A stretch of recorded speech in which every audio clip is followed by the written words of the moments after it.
Thank you to our channel sponsors, Jet.Build. If you're looking for ways to better manage your real estate development and construction projects, look no further. Jet is the command center software for end-to-end real estate development and construction management. That's www.jet.build.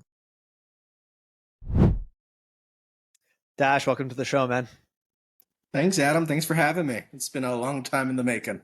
Yeah, absolutely. Glad we made it work. Really excited to have you on the show to share your story.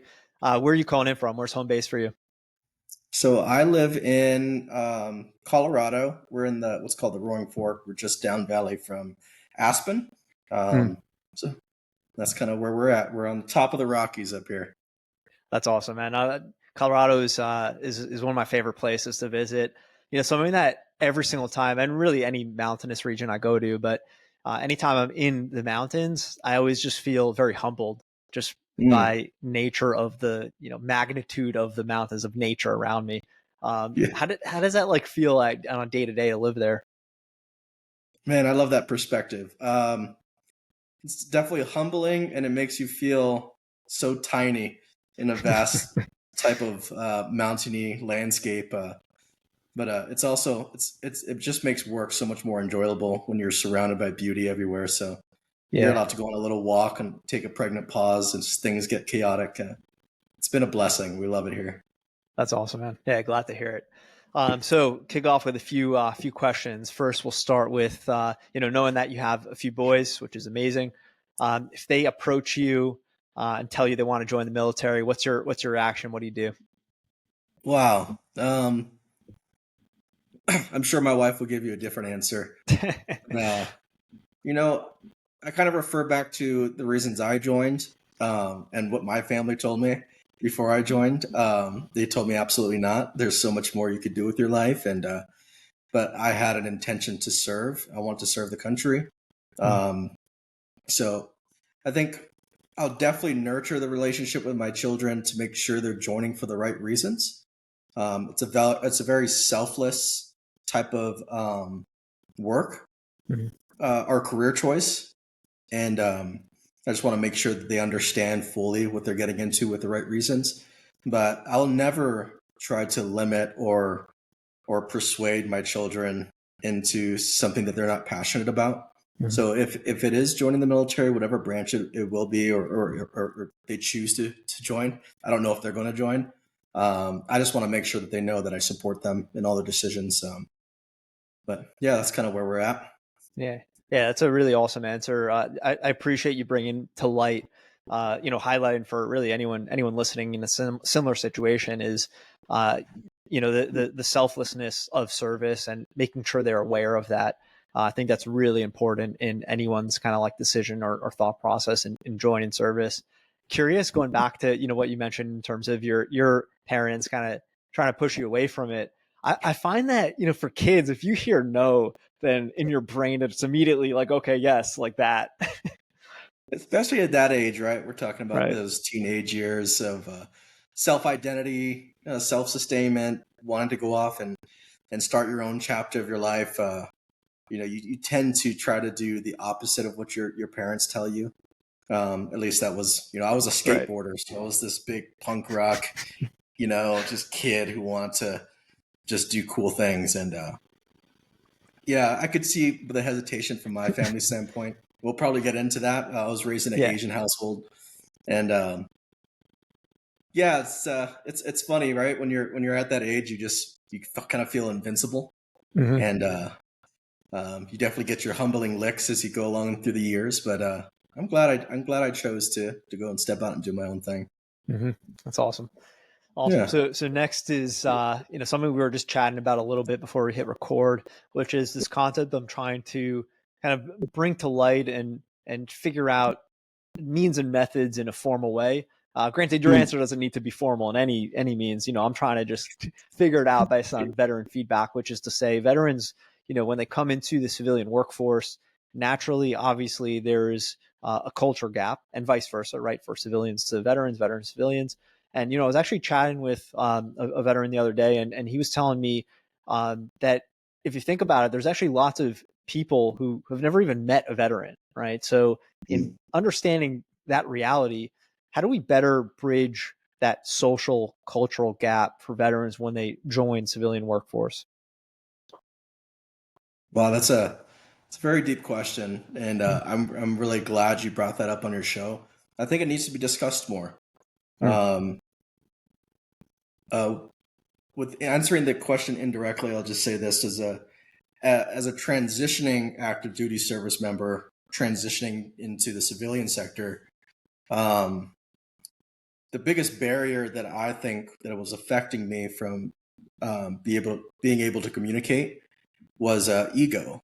I had a lot of I had a chip on my shoulder because of the career choices I chose to get into the military and how they transcribe into civilian workforce. Like I kind of had this notion that they owed me kind of deal. I don't know if that's the right way of putting it, but when I learned to navigate that and to humble myself, I was better able to understand not just the companies that I was working for, but I was able to understand the team that I was serving. And in those relatable skill sets, it translates really well with the military, because in the military you serve with different organizations and different branches of military, different codes or designations in the military, right? And you all have to work for a common goal. But in the military, you don't really have to worry about being fired unless you do something really wrong. You will always have the military to fall back on. Whereas in the civilian sector, if you don't perform, like, there's a door. So my biggest, I guess the softest way to answer this question is this the same notion that we talked about in the beginning was it's a selfless kind of job set to be in the military. Well, in the civilian sector as well, you can take that same mindset into whatever career you choose.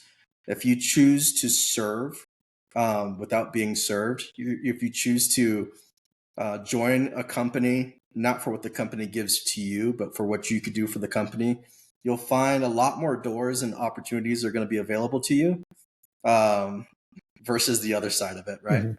So I kind of went into all the different career fields that I went into with a notion that I wanted them to be successful, and in return, it helped me grow personally. And I think the one thing that that a lot of veterans struggle with is that bridge gap or that skill gap of taking their military background on all the things they specialized in and being able to translate that into the corporate structure or the corporate verbalizations of management, right? We all say we can be great managers because of all the things we did in the military, but it's very different in the civilian world. There's different red tapes and there's different boundaries and things that you can't overstep. So just being able to take the time to look at your skill sets, dissect them, organize them, and figure out how they can best serve the company that you're choosing to go into will take you a lot further than just saying, I'm good at all these things because of all these things I've accomplished, so hire me. I wish somebody would have explained that to me as I was transitioning out and shared that with me, because I was really chicken scratching at opportunities because I needed something. I needed a career. I needed a paycheck. I needed a salary. I needed benefits, just to get my family going. And it put me into situations that I wish I didn't find myself in. Whereas to now, I feel very confident translating my military skill sets and my background into the workforce, and then also not standing on the accomplishments that you did in the military and thinking that that's going to make you very successful in, let's just say, construction, right? Because I could build overseas, that means I can build over here. Very different dynamics. So I don't know if that answered the question fully, but I think we kind of touched on it. Just humbling yourself and then spending the time to really dissect what you specialize in and looking for the opportunities that you could best serve versus the opportunities of how they're going to serve you. Yeah, no, it's a great answer. And, I think there's a common thread that I'm starting to see with, all the vets I talk to, and also specifically to this dynamic, which is ego humbling yourself. And, it's, you gotta think, I mean, first of all, it's not an easy thing to do, right? Coming off of a structured system where you have like a set of a structure where you can understand achievements, growth, goals, right? Being military, shifting into what is a totally different industry, and figuring things out from scratch is not an easy thing to do. And to your point, if we can better inform transitioning service members of that dynamic, ideally, hopefully, it'll help in the process. I think it's a really hard kind of case to crack there, but we're trying, man. That's a great answer. And we'll dive into both of those kind of elements that you spoke about, which is transition period and translatable skills as we kind of move along in your story. But I'll take that and we're going to do a life story on you. We're going to start off with a formal introduction and kick off from there. So starting with your formal introduction, Dash Wong served for 15 years in the United States Navy's SWCC, Special Warfare Combat Crewman, a Tier 1 Special Operations unit that operates and maintains combatant craft in various maritime environments, known for their expertise in high-risk reconnaissance, insertion, extraction, and direct action raids. Today, Dash is a project manager at Aspen Development Company and a public speaker. Most importantly, Dash is a husband and father of 3 boys. And I want to give a shout out to you for being very humble on sending your intro over. I expanded on that, rightfully so and deservedly so. Excited to kind of get into your career, but we'll start off with childhood. Where'd you grow up and what was childhood like for you? Well, thanks for expanding on that. It's nice to actually hear the designations and our foundations of what we did in the military. It's kind of hard to elaborate on, but yeah, that's really nice to hear. So thanks for doing that. Absolutely. So my background, so my story is pretty unique. That's why I travel the country and share it. But I grew up in beautiful paradise in Honolulu, Hawaii. I was born at a Triple Army Medical Center, and I spent the 17 years of my life on the island. My story, starting from the day I was born, I was unwanted by my mother and my father, so they left me at the hospital and one line my birth certificate, and the nursing staff, I guess, ended up feeling obligated to give me a name. I'm really glad they didn't name me comma or parentheses or one line. So they named me Dash, and then my mother ended up coming back onto the scene and taking full custody of me from the hospital and raised me till I was about 11. She liked the name; she thought it kind of fit. So my name as a child, I was actually Dash Hartman. Was I guess you can say my maiden name before I was adopted. But I grew up in a pretty rough environment. My mom got addicted to pretty heavy drugs, methamphetamines, and ice was huge in Hawaii, and she got addicted to that. And then from there, it led into a few other interesting developments. My mom got into prostitution. So at a young age, I was introduced to things that most children aren't. So within sexual violence, abuse, drug addiction, I've seen. I got raised in a pretty rough environment. Ultimately led to, by the age of 9, we were homeless, living on the streets of Waikiki, where all the tourists kind of visit. I used to sell leis as a child to all the tourists. I'd find fishing line on the jetties, get fishing line, pick flowers, string leis together, and sell them. And that was kind of how I made some income to sustain myself, to get food. And that was my life till about 11. My mom got arrested by an undercover police operation. They kind of used me as leverage so my mom could, try to get out of her sentencing. Well, that kind of backfired. I got thrown into child protective services, got put into the foster homes, transferred around foster homes for a bit until I was adopted at the age of 13, which is really late for adoption. but adopted at the age of 13 by the Wong family. So my foster father is Chinese Japanese, and my foster mother is Thai. So growing up in that type of environment as a young child to my teenage years of being adopted into an Asian kind of household was I was blindsided by a new set of responsibilities, a new set of structures and rules, and academics were highly weighed upon and valued in this new household. So I started school in the 5th grade. Didn't know how to read or write, didn't know history, but I tell you what, I was strong at math. I could break a 20, a 50, 100, you name it. Like I understand, I guess, microeconomics at a young age. My foster, I call them my foster, my family, were very nurturing and did everything they could to put me in after school curriculums where there was Kumon for after school mathematics or history or reading, writing. So by the time I graduated high school, I graduated magna cum laude with a 4.3 GPA. Wow. Had honors, and then had a letter from the governor from Linda Lingle to go to the Air Force Academy. I say all that from raised in hell to growing up with a loving family. You know, it's a dichotomy that most people don't visit. But I wouldn't change anything because it allowed me a perspective that I see now.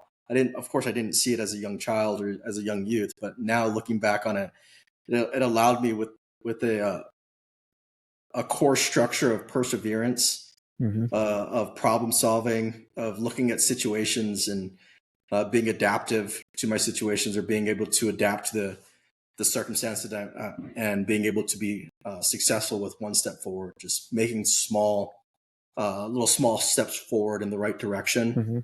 It's really helped me through my special operations career and through my civilian life now of resiliency. You know, I don't look at the horrible things that happen as like it's a woe was me kind of circumstance now. I have more of a peaceful understanding of this is just life, and my life was a lot worse than it is now.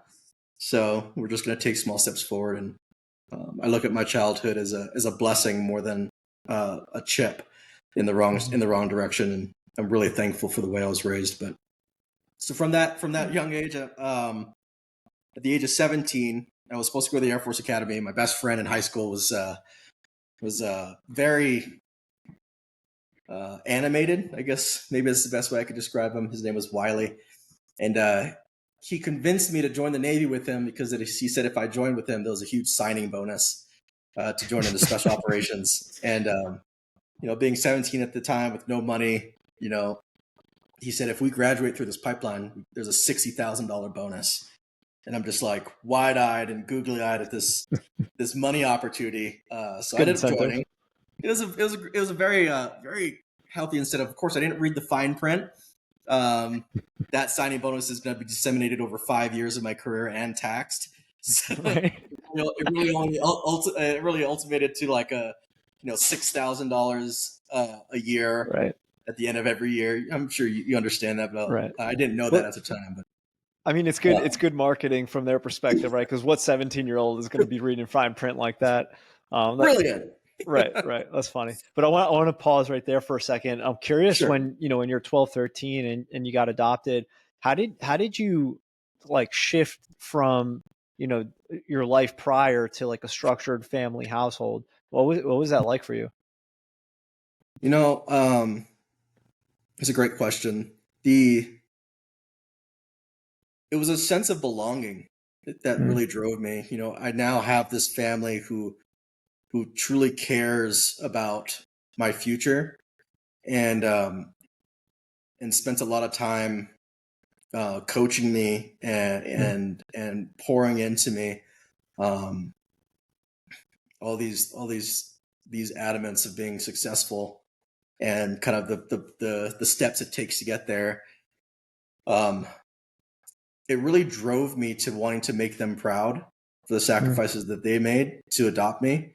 My father had to marry his girlfriend at the time just to have a stable home so that they could adopt me, right? He had to be married, he had to have a household, had to have a steady income.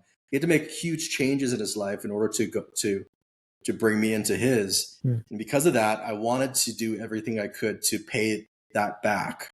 And it really drove me to bring honor to the family, especially in our household. In an Asian household, honor is huge. Mm-hmm. So I wanted to live an honorable life that they could be proud of. And I didn't get it all right. I was kind of excuse my language, I was kind of a shithead as a young youth. I thought I knew it all. I was raised on the streets. They don't, there was this barrier of like, you don't know what I've been through kind of stigma. And my father was so patient with me of understanding. He's like, you're right. I don't understand what you've been through. And I could never say that I do. But where we're at now, like, I believe in you. And that really drove me to, one, being successful in school because I knew it made them happy. I hated it. I hated school. I hated how hard everything was for me. And, but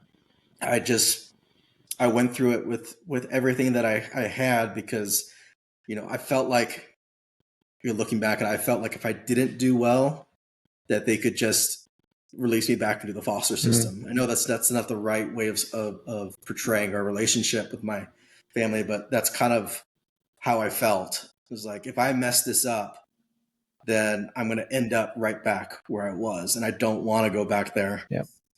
I have a father and mother who love me, who hug me and care about me and sit with me and eat dinner together at a dinner table.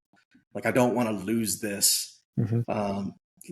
Me as a father now, knowing how my father raised me, I know those things weren't true. Like, I could never, there's nothing that my children could do that could ever stop me from wanting to take care of them, to give them the things of their desires and the things that they love. But that's kind of how I felt. And that drove me in an insane passion and determination to just be the best. Like, that was my driving goal. I need to be the absolute best at whatever I'm doing, whether it's academics or, I got into Air Force JROTC in high school, like all the medals and accolades and ribbons and certificates, right? I brought them home to show my family. And, I was driven with this passion to bring honor to the family. And that sounds great, speaking about this situation, but it ultimately led to a deterioration of my personal self. We'll probably get to that as we transition along my life story, but that was what drove me, was my identity and my family, of making them proud.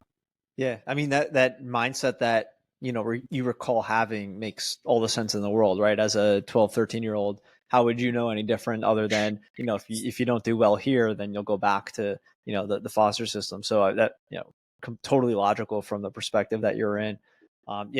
Really interesting and powerful kind of hindsight thought process. That honor dynamic is also just generally speaking very interesting to me. So it sounds like you got into a ROTC program in high school. Is that how like military came on your radar?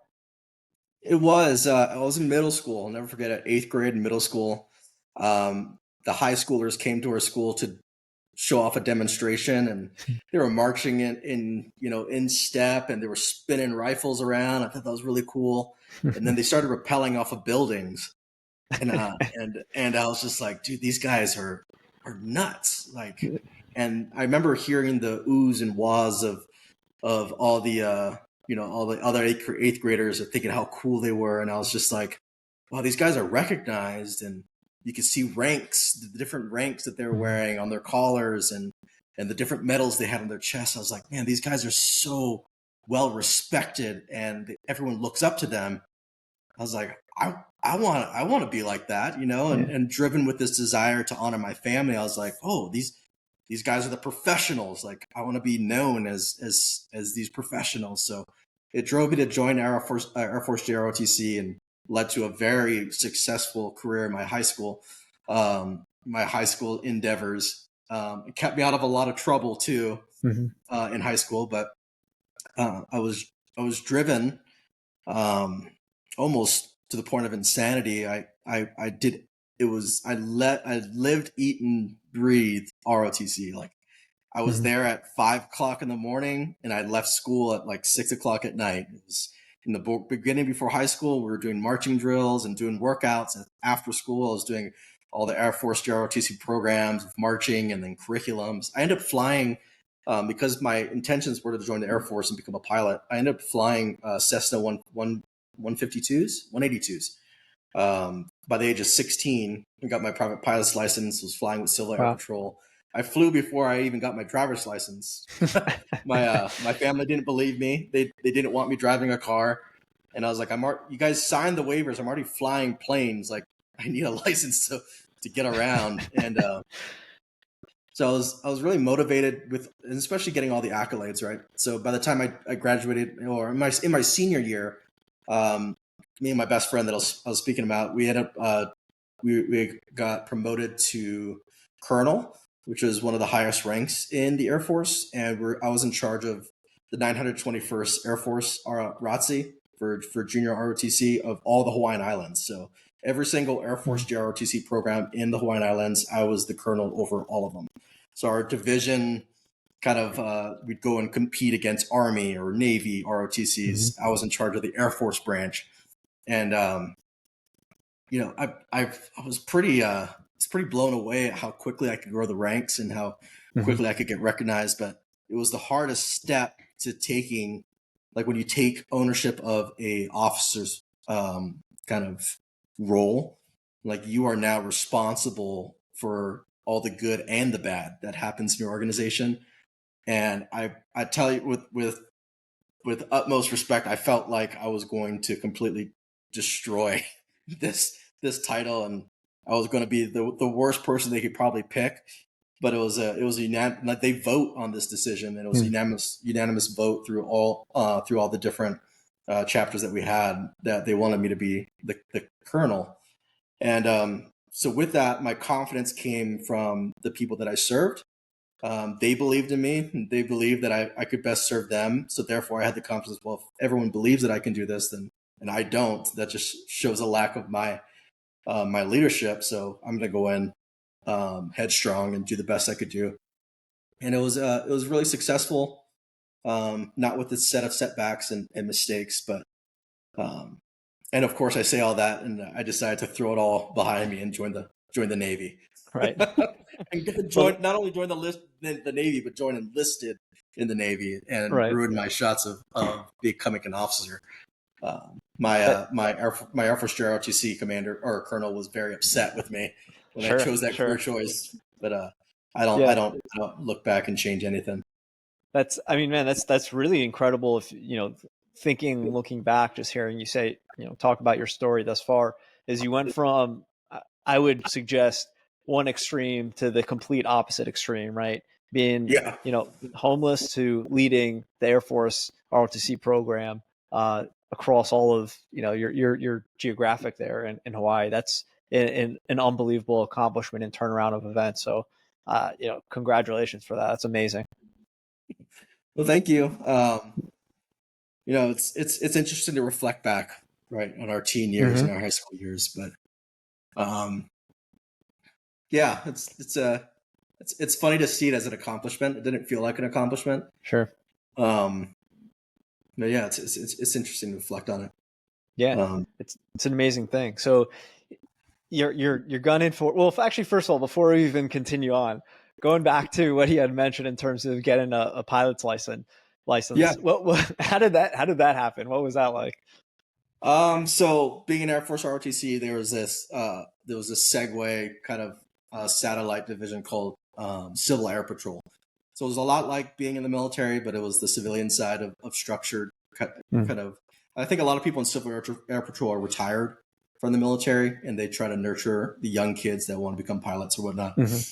So my colonel was actually a retired colonel from the Air Force, was in charge of Civil Air Patrol. And I flew all the flight simulators. I knew all about, aerospace technologies through going through ROTC. And he was like, just one day, I didn't have any money. We grew up pretty frugal. He's like, do you want to go flying with me? And I thought that was the coolest thing in the world. I was like, yes, I'd love to go flying with you. So I flew with him for a couple weeks. And then one day he gave me the sticks and I landed my first, for my first time with him without him touching it. Took off a couple times. We flew from Oahu to Maui a few times. Flew around Oahu. Flew over my house. Flew to some of my favorite beaches, and it was a very. I loved how you had to do a pre-flight checklist. So you had to check all the instruments, check the mechanics, check the engine, like do all these steps before you even got up to flying. And I loved how meticulous you had to be, and how the flying wasn't just everything. Like there were so many key steps to getting into the air before you actually got in the air. I just love that weight of responsibility, that onus of being responsible for your craft, being responsible for your navigation of where you're going to fly to. Like there's all these things that really I was really interested in, and also I'll be very very truthful here. As like in high school, it was the chicks could dig it. Like when you fly planes, there was definitely that side of it of sure. Just trying to be cool, trying to be noticed in high school. That's pretty amazing, and it's an amazing place to obviously fly around the islands there. That's beautiful. Really, really cool experience. So was the only, I guess, impetus toward joining the Navy just based off that bonus your friend saw? I would definitely say that was a weighted factor for sure. Okay, yeah. But the other side of it, so in Air Force ROTC, we had a special forces program where we rappelled off the buildings and did rope bridges, but there was a physical aspect of it, of competition. So who could do the most push-ups and pull-ups, and who could run the fastest and swim the fastest. So I was very, very physically fit in high school, and especially through my military career. But just joining the military, I was laughed upon when I went to the Navy recruiter and told him I want to go into special operations. I tell everybody, have you ever seen the movie Captain America? Mm-hmm. Yeah, so I was Captain America before he got the serum. Okay. Like I was this scrawny, I was 115 pounds, 17 years old, just bright-eyed, smile from cheek to cheek, and they just were like, we love that you're motivated, we love your background, but this is not for you. And kind of that stigma we talked about in the beginning, when someone tells you no, that just, especially as a young teen, that really drove me to wanting to prove, right, to others that I was enough. Not only enough, but I'm better than you think. And so I remember my recruiter telling me that, thanks for your interest, but this isn't for you. This is a rough career choice, and we're looking for savages, right? And I remember just being like, all right, well, what are the curriculum? What's the criteria in order to make it? Well, you got to do 60 push-ups in 2 minutes. You got to run, I think it was 1.5 miles in 9 minutes and 30 seconds. You got to do 10 pull-ups, and you got to swim this certain distance in this time. And I remember laughing at that. I was like, dude, I can run a 4:30 mile pace for cross country. Like the running's easy. Push-ups, that's all we did in Air Force ROTC is just push-ups. I could do hundreds of push-ups because I'm light. When it came to pull-ups, like, I weigh nothing. So I was up and over the bar just doing like 15, 20 pull-ups, no problem. And then seeing the competitive side of it, of all the other people that were trying to join special operations, we're talking grown men with college degrees, with college sports or even high school football jocks, and all these guys that are just masculine, tough men. And I'm competing in the exact same lineup, and I'm beating them, like destroying them in these like just simple kind of performance-based physical trials.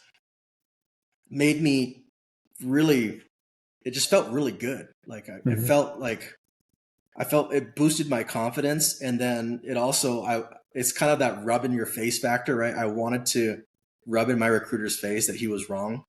And then also the negative side of it that I got from my family.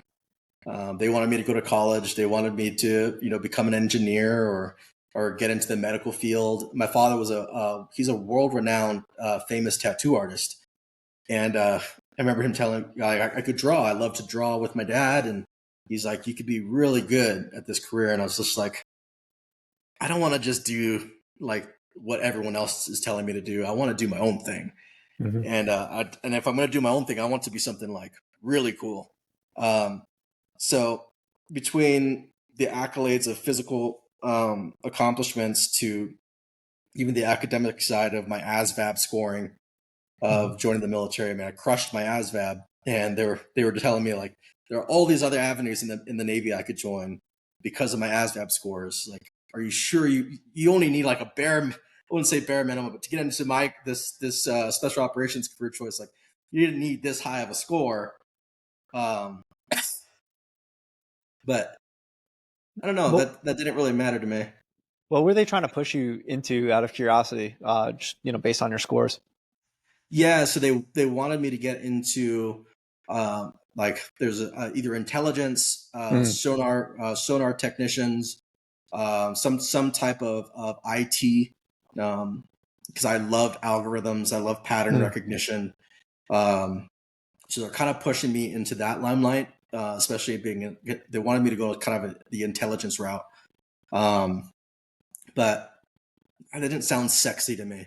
Like, I was just going to be a guy who read data points and then, spit out, concept of operations, mission briefings. Like, I want to be boots on the ground. I want to jump out of planes. I want to shoot big guns. I want to get bad guys. It's like, that was alluring to me. And, even through going through boot camp in the Navy, to going through my selection training and my and survival schools and all these things, like there was never one point of going through any of these trials that I ever was received well. I was the laughing stock. I was like the abused sacrificial lamb that everyone looked upon, just like, dude, like this kid is ridiculous. Like literally I was a kid. I had to carry a note in my BDUs while I was going through selection phase in Coronado, a letter from my mother saying that I was allowed to be there.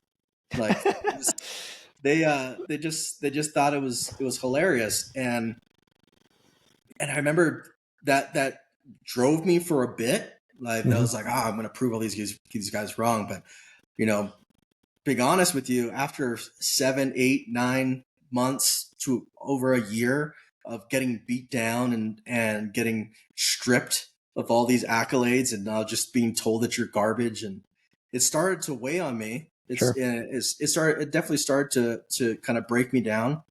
But I remember the same thing that happened in JROTC and the same thing that happened in going through my selections phase in the Navy. It was my team that really kind of boosted me up. And they were like, dude, like you never stop smiling, even though the beatings are horrendous and are, we're cold, wet, and sandy in the middle of the night. We're beaten to muscle failure. We can't do anything. And every time we look over you, you're laughing or you're chuckling or you have a smile on your face. And my teammates were like, that's the only reason we keep going.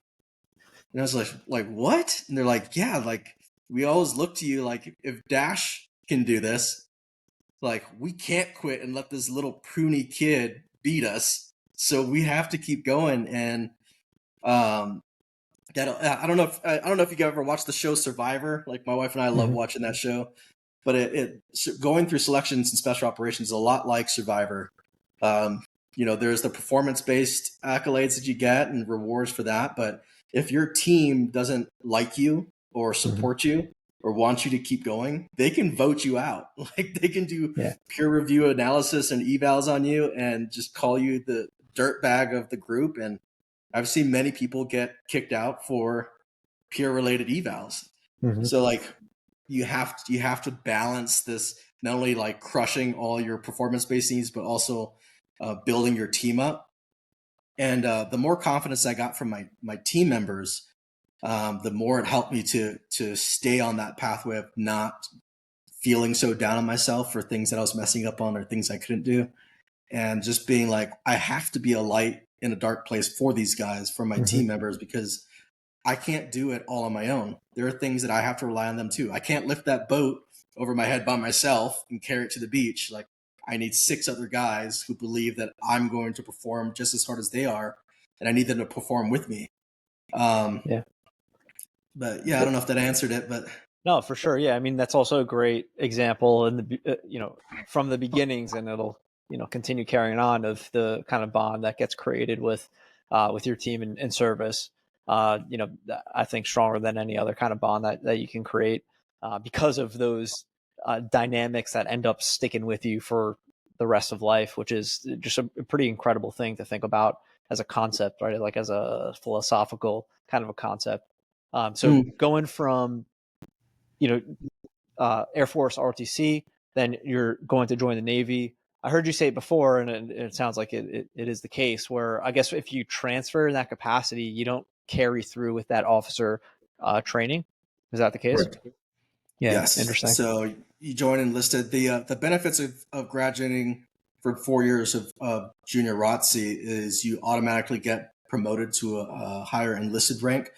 So upon graduation of boot camp, I was automatically promoted to E3 because of my 4 years of junior ROTC. So it helps you progress. But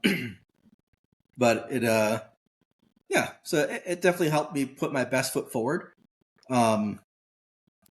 But it definitely comes with some realizations as you get further along in your military career. You get to your 10-year mark, and you realize, you work with officers and you realize how much they make as an officer in the same type of career capacity that you're in, but they make so much more and they have a different type of lifestyle. You kind of gravitate towards that. You're like, man, I should have joined. I should have went to college and joined the Navy in the same rate as an officer, because I would have so much more money or so much more benefits. The trajectory, I guess, is I realize I just got confused because I'm used to. Sure. I guess I'm actually used to hearing like university, like college ROTC programs, and I'm realizing that was kind of like my disconnect in my brain, which was that being high school, right? So what the track that's putting you in is to go into, like you actually had mentioned, right, Air Force Academy, right? So it's putting you on a track toward a university academy. Okay, I see. Noted. Yeah, and I got a bunch of stigma, especially from my high school colonel, from going through the Air Force ROTC program to being selected to go to the Air Force Academy. He's like, you're throwing it all away. And that kind of stuck with me through my military career. It's like, I remember being 6 years in, a couple of combat deployments, a couple of cool things, but I was like, let's be honest, like being enlisted in the military, it's a hard living. Like you're budgeting, you're living paycheck to paycheck a lot of months, and rent is hard to make, and grocery bills are hard to make, and it's not a very comfortable financial decision. But I had to remind myself I didn't join. Part of it was I just joined for a signing bonus. I was blinded by money, but I didn't join here to become a millionaire. Like I joined here for personal reasons of overcoming adversity and making a name for myself. That's why I joined, and I joined to do the best I can to make a difference to serve my country. Yeah. Like I didn't want to just go through the motions to have a successful career. Like I wanted to make a difference, a pivotal difference in providing safety and security for the country I love so much. So therefore, I'm going to choose the hardest thing that everyone tells me I can't do. Yeah. Yeah, exactly. I'm with you. So walk us through what enlisting was like, and then start going through those motions of get into basic and thereafter. Yeah, so it's 8 weeks basic training in Great Lakes, Chicago, which was a huge culture shock for me growing up in a tropical island to being in Chicago with snow. It was humbling, and but the basic training pipeline is really just dotting your I's and crossing your T's, following orders, marching, and kind of just going through the motions and learning about the history of the United States Navy and why it believes what it believes, and how the Navy was paved by the service members before us, and just really making you feel an ownership to the branch and understanding its flavor. And that was boot camp. Of course, I felt I was special, right? I was cooler than everybody else because I had this cool special operations contract. And so I definitely got the recognition I deserved in a negative limelight, thinking you're special. So you got extra treatment. Your beds were checked with a fine tooth comb. Like everything you did was checked at a higher level. And it's really stressful. Like I remember looking at all the other kids going through boot camp. I was like, they have it so easy. Yeah, This is so hard for me. So after 8 weeks of boot camp, I felt like I understood, how the branch of the military works. I understood the requirements. I understood the ranking structures. I understood the admin kind of form a big Navy. When I went to my pipeline to become a United States Navy SWCC, that's where I really felt like I was separating from big Navy, and I was trying to become like what they call tip of the spear, like the pointy end of the business end of operations. And being honest with it, I was actually pretty scared. There were a lot of times where I contemplated, like, am I making the right choice? Like, maybe this isn't for me. There are a lot of hard hurdles I had to go through, even within my own self, of pushing myself to like past my limit that I was comfortable with. People see all the videos of online of surviving the cut and what it looks like to become an operator, right? And you see people miserable. Well, what they don't tell you is it doesn't matter how much push-ups you can do. It doesn't matter how fast you are. It doesn't matter how strong you are or how smart you are. Their goal in this new pipeline is to completely destroy you. They don't care that you met all the requirements of what they need. They want to know what you're like when you have nothing left. And they're very good at breaking people down to the absolute bare minimum of nothing. Right? They drown you in the pool. They run you till your legs don't move anymore. They make you so uncomfortable of, rashes and chafing. You're bleeding from your thighs and your back from the ruck, and you're crying, and you don't think you can take another step. That's the measurement that they're holding you to. That's what they want to see. And I wasn't ready for that. I truly wasn't. At 18 years old now, going through selection phase of, I can do the push-ups, I can do the runs, I can do the swim, like I can make all these physical requirements, but now they're breaking me to a point that I've never been to, where I cannot perform. And I truly, like, I can't even, there were times I straight out was bawling on a run because we're running against a car. So the car is always going to win. And the truck never stops. The truck just keeps going. And it's not a pass or fail. It's a failure mission of, we're going to see how far you can go. And that was one thing that I wasn't ready for, but it was one of the most greatest experiences of my life, of being completely broken, and not only myself, but seeing my teammates around me deteriorated to absolute nothing, where you can't even lift a rifle up because your arms are so weak and beaten to shoot a target at 25 yards. Like you can't even get the rifle up. And then you're looking around at the line of the guys next to you and seeing, like, exactly how they're feeling. You know how you feel. But that one guy got his rifle up. Well, if I don't get this rifle up, the consequences are the enemy's going to win. So it's not a pass or fail anymore. You have to do it. Like, you just have to. And it brought me to a point of realizing, like, I don't know what my limits are. Like, I don't know what my true boundaries are of being pushed, because I know every time that I've been broken down to absolute nothing, where there's been homelessness or hearing my mom being sexually assaulted and abused, to me being abused, like, I don't know what it's like to not keep pushing forward. And going through that selection phase, it was like, I've been broken down so many times now in this. It's a 42-week selection phase. I've been broken down so many times and continued to perform the best I could, even though it wasn't satisfactory to their, standards or whatever. I don't know if there is a limit, unless it's death. And that was the pivotal determining factor of me graduating my selection phase. Was I'm either going to die in the selection process or I'm going to graduate. Death was the final straw. It wasn't like, all right, if I don't make this, I can go to college and I can make a good name, I can make a successful career for myself. It was like, this is it, And I noticed a lot of my peers that didn't make it through my selection phase actually had really positive outlets that they could turn to. Right. So if they didn't make it through here, they'd served their 4 years in the Navy and they were going to go and they had, their father had a successful business and they were going to go run that business, or they already had a college degree. So if this didn't work out, they're going to get out and become an officer and come back into the military in a different pipeline. They had all these different things that they could rely on. Whereas me, I was just young, dumb, and blurry-eyed. It was like, make it or break it. I'm all in. And I went through a selection with a class of 40, and only 6 of us graduated. And the 6 of us that graduated, we all, I noticed, and we're still best friends to this day, we all had that exact same mindset. We didn't realize it at the moment, but looking back at it, we had this.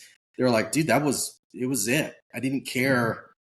They were going to take me out in a body bag, or they're going to completely break me out. I'm going to go to medical, and then I'm going to get medically retired. That was the determining factor. It's like, this is all my ducks are in on this deal. And so it ended up working out really well for me. I ended up getting to Special Boat Unit 12, which was still in Coronado. Ended up meeting my wife. So we've been together for 18 years now. But she went to Pepperdine University. I was a skateboarder punk, so I'd like to go up to LA and skateboard on the weekends and skateboarded at her campus, and she thought I was the coolest thing. So, of course, she married me. She'll tell you a different story, but that's for a different podcast. Right, exactly. But taking a pause there, and we'll take a step back. But I want to highlight, first of all, what you alluded to, which is it's really impossible to explain what a soft pipeline is like for anyone who hasn't experienced it. And you mentioned people looking at YouTube videos or movies or whatever. Those are flashes of moments when you're sitting in a couch looking at a screen for 5, 10, an hour, or whatever, versus, like you mentioned, your 42 weeks of living in that pipeline. So it's really hard to kind of relate to anyone that doesn't understand it if they want to relate in that capacity. That said, I'll segue that into the other element you mentioned, which has continued to fascinate me, is that mindset, right? That limit perspective, where, first of all, a common thread that I've seen with SOF veterans in general is that understanding, okay, I'm either making it or I'm dead. There is no other answer, right? That tends to be a very common kind of thread. And whoever didn't or doesn't, whatever, have that mindset, they just, like you mentioned, right? They just, all right, whatever, they dropped and they went somewhere else. They figured it doesn't matter, right? And it's really interesting to note that is what allows you to continue. That mindset is what allowed any SOF veteran essentially to continue through breaking this perceived caps in their capability. And in doing that, what you end up understanding, and this is all of what you were alluding to, and for me, I love to just kind of geek out on this concept, is understanding that the mental capability is so far beyond whatever continual cap that it puts on your perceived physical capability. And it's just a fascinating dynamic that you learn probably to the highest extent that you can through a SOF military experience, because it'd be really hard to otherwise put yourself through that kind of stress environment, difficulty, right, on your own. So it's a really fascinating thing that, for anyone listening that understands, if whatever, highlighting that. If you don't know, then I really, I just encourage you to in person talk to any SOF veteran and see if you can learn more, because I do think that will help in bridging kind of those cultural gaps like we were talking about earlier on. Because it's really a foreign concept, I think, to people who haven't experienced those elements. So, anyways, off of my rant there, pausing us and going back to your pipeline. Curious if you could break it out for us by phase, presuming there are like phases through those 43 weeks. Yeah, so there were two phases when I was going through.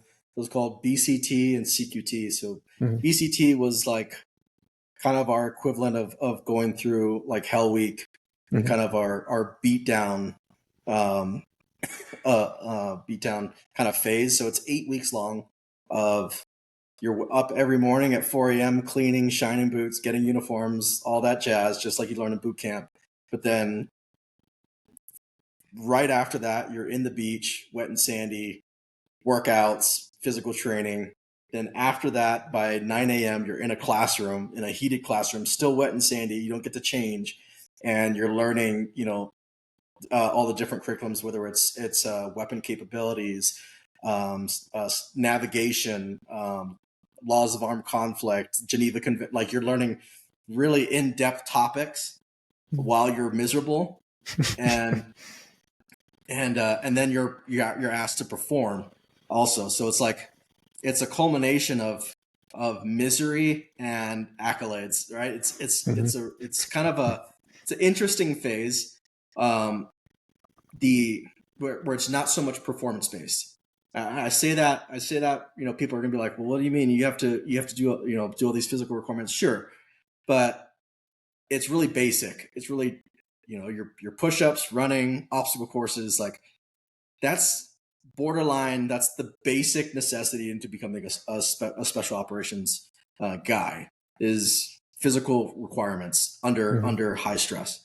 That's kind of like the foundation of what they're requiring of. Now, after you graduate from that BCT, basic crewman training, now they bring on the actual mission requirements of operating a craft, shooting tactically in formation, room clearing, vehicle bailouts. Like now that they know they can trust you of being broken and still having that drive to perform, now they can lay on, the heavier tasks and subjects, radio communications, setting data over SAT communications, like all these high niches of special operations. Now they can pour that into you. So that second phase of my curriculum was very technical. So everything from performing in shooting, from performing with radio communications, performing in navigation, and performing in time management, performing in mission critical mobilization of sending forces out in deployment. Like we're learning all these like actual operational accolades of what it means to be an operator versus just the beatdown phase of what everyone sees on TV. And I'll say most people, when they get to that second phase, it's almost we call it made man syndrome. So you've made it through the beat towns, you made it through hell. Now you're going through kind of college curriculum courses, right? But you're actually getting to utilize those tools on scenarios, right? They build these mock-up scenarios of fake missions that you go on. So now it's performance based under like different mission sets. And what ends up happening is people get over egotistical and overconfident. They forget about the basic foundations of those beatdowns and how they relate to mission success overseas. So you'll see, I saw a lot of my classmates end up getting really lackadaisical and, feeling like, we don't have to do all the runs because it's the onus on you is now, or the onus on physical requirements is now on you. You work out in the morning. We don't care if you work. You show up at 8 o'clock for class, and then you're shooting the targets and you're doing all these wickets. Whereas the mentality is now on you to hold that baseline that you learned going through your first selection or your first screener.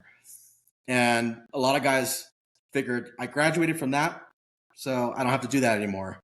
I don't have to be wet and sandy and miserable anymore, right? Well, I was referred to. I was in class 5-6. They refer to our class on the plaque on the board, still in CQT, as class 5 shit. So we were known as the worst SWCC class to go through in history because of that mindset that a lot of my classmates had of like, we're in the top tiered selection phase now. We've made it through, like, we're made men. And because of that, they ended up breaking us down, and we had to revisit first phase in second phase. So when everyone else in the pipeline was sitting in classrooms and learning the curriculum, we were getting beat every single morning, and we had to run in formation. We had to go to classrooms wet and sandy because guys were just ding dongs, man. They just made horrible choices on the weekends of DUIs and getting into fights and like all this nonsense. So that second phase was really tough because I wanted to have the luxuries of being comfortable while going through this second phase of selection, but I didn't have the luxury of it. And it made it rough. It made it really rough. And I'll tell you, as we go further down my life story, it actually helped me become a tier 1 operator after being asked to go to my first team and leave that behind me to go to another selection phase, a harder selection phase, to graduating and becoming a part of that unit. So, sure. Yeah, interesting. Where was like the biggest, unless it was gradual, like where or how was the drop off of people? Great question. So we had the 3 strike rule going through second phase. So 3 strikes, you're out. You fail a test, that's 1 strike. You fail a run, that's 1 strike. You miss a target, it's 1 strike. You miss a timeline, that's a strike. You get 3 of those, you're out of selection. There were a lot of academic dropouts, or not dropouts, or of failures that ended up into guys getting kicked out. But majority of guys that got kicked out were honestly for personal reasons, personal mistakes that they were making off time. So on your weekends, the time you spend alone with others, the type of people you hang out with or hang around, they'd make horrible life choices and really poor decisions. And that ultimately led them to getting dropped from selection phase. So I'd say the biggest dropout was definitely through first phase. So, I say my class was 40. I had 40 guys going through second phase with me. But in first phase, we had over 200 guys going through first phase. And in that 200, 40 of us make it to second. Right. The reason for that is they break you down past all foundations of what you thought you were. And most people, when they get to that level, they really start to contemplate their life decisions and their career choices. And like I said, I was a make it or break it. Like, I didn't care. I didn't have anywhere else to go. I'm not going back to Hawaii. I'm not working at my dad's tattoo shop. I'm not going to the Air Force Academy because I kind of blew it on that, right? I have to start the whole process over again. So this is it. And I don't want to go into big Navy. Like, I don't want to be scraping paint, and I don't want to work in a galley. Like, this is it. I have nothing else. Whereas other people were like, you know what? I could get into Intel and my life would probably be better and I could probably make a good career out of it. I'm just going to go do that. And I would just want to say to anyone listening, that's okay. Like, that is 100% okay. And I'm still really good friends with a lot of guys who didn't make it through selection. And we're friends on Instagram, and we're friends on Facebook, and we still talk. And they still always revert back to like, man, if I would have just stuck it through, or I have so much regret that I decided to quit or ring the bell and all this. I'm like, if you continue to look back on your life choices on what could have been, you're going to miss all the things that you've accomplished, right? They're just, some people are just different. Like, I'm different. My wife will tell you I'm stubborn as all stubbornness can be, but it's just who I am. Right. And it's really good that special operations is designed this way, because you cannot have somebody in this type of career that has opportunities or outs. Yeah. Right. Like, when we're 12 guys deep in the middle of a country with no other backup and no other, things to rely on except for each other, you can't have a guy just being like, dude, when I get back, I'm out of the military anyway. Like, I'm going to college and I'm going to become a chef. Like, I'm going to do all these things. Like, Like if we just don't go forth in this mission and put our lives in jeopardy, like it's fine. You can't have that in the way we operate.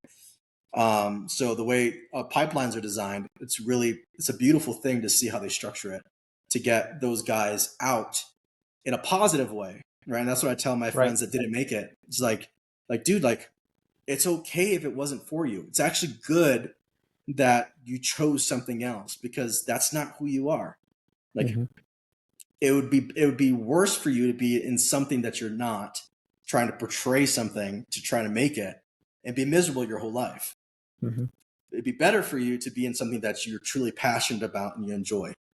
So I say that, like, yeah, we have a hard screening process, but it's designed for a reason. And even looking back at the push-ups and the runs and the sit-ups and wet, and cold, and miserable, all that stuff, right? I remember asking myself, even when I made it to the teams, like, was that necessary? Like, like push-ups and sit-ups and doing stupid mock-up missions that would never exist, right? Like, it's just like, this is dumb. Like, did we have to do it that way? And the longer I spent in special operations, especially when I got into tier 1 units, the more I realized not only was it necessary, but it was essential. And, I operating at that level, I'm miserable, cold, beaten, and told that there's no way this mission's going to work. So if I didn't have that foundation that they broke me down to nothing, where I had to develop an adaptive mindset to overcome, I would not be a good person in this organization. So it really looks at the minute structures of discipline that they put into you and how it expands over your entire military career, which is it's a blessing. It's really cool. Yeah, it kind of finds the core of people's culture and value system, and then weeds that out accordingly, and then builds on it. It's a really interesting thing. I mean, just from hearing you talk about, for example, when you got into flying and you enjoying the nature around flying, like the protocols, right?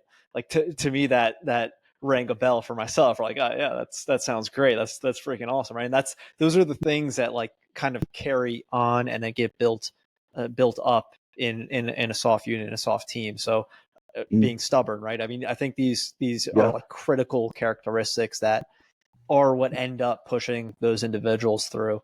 So totally agree with you. So talk to us about finishing that second phase, what that was like, and what happens next.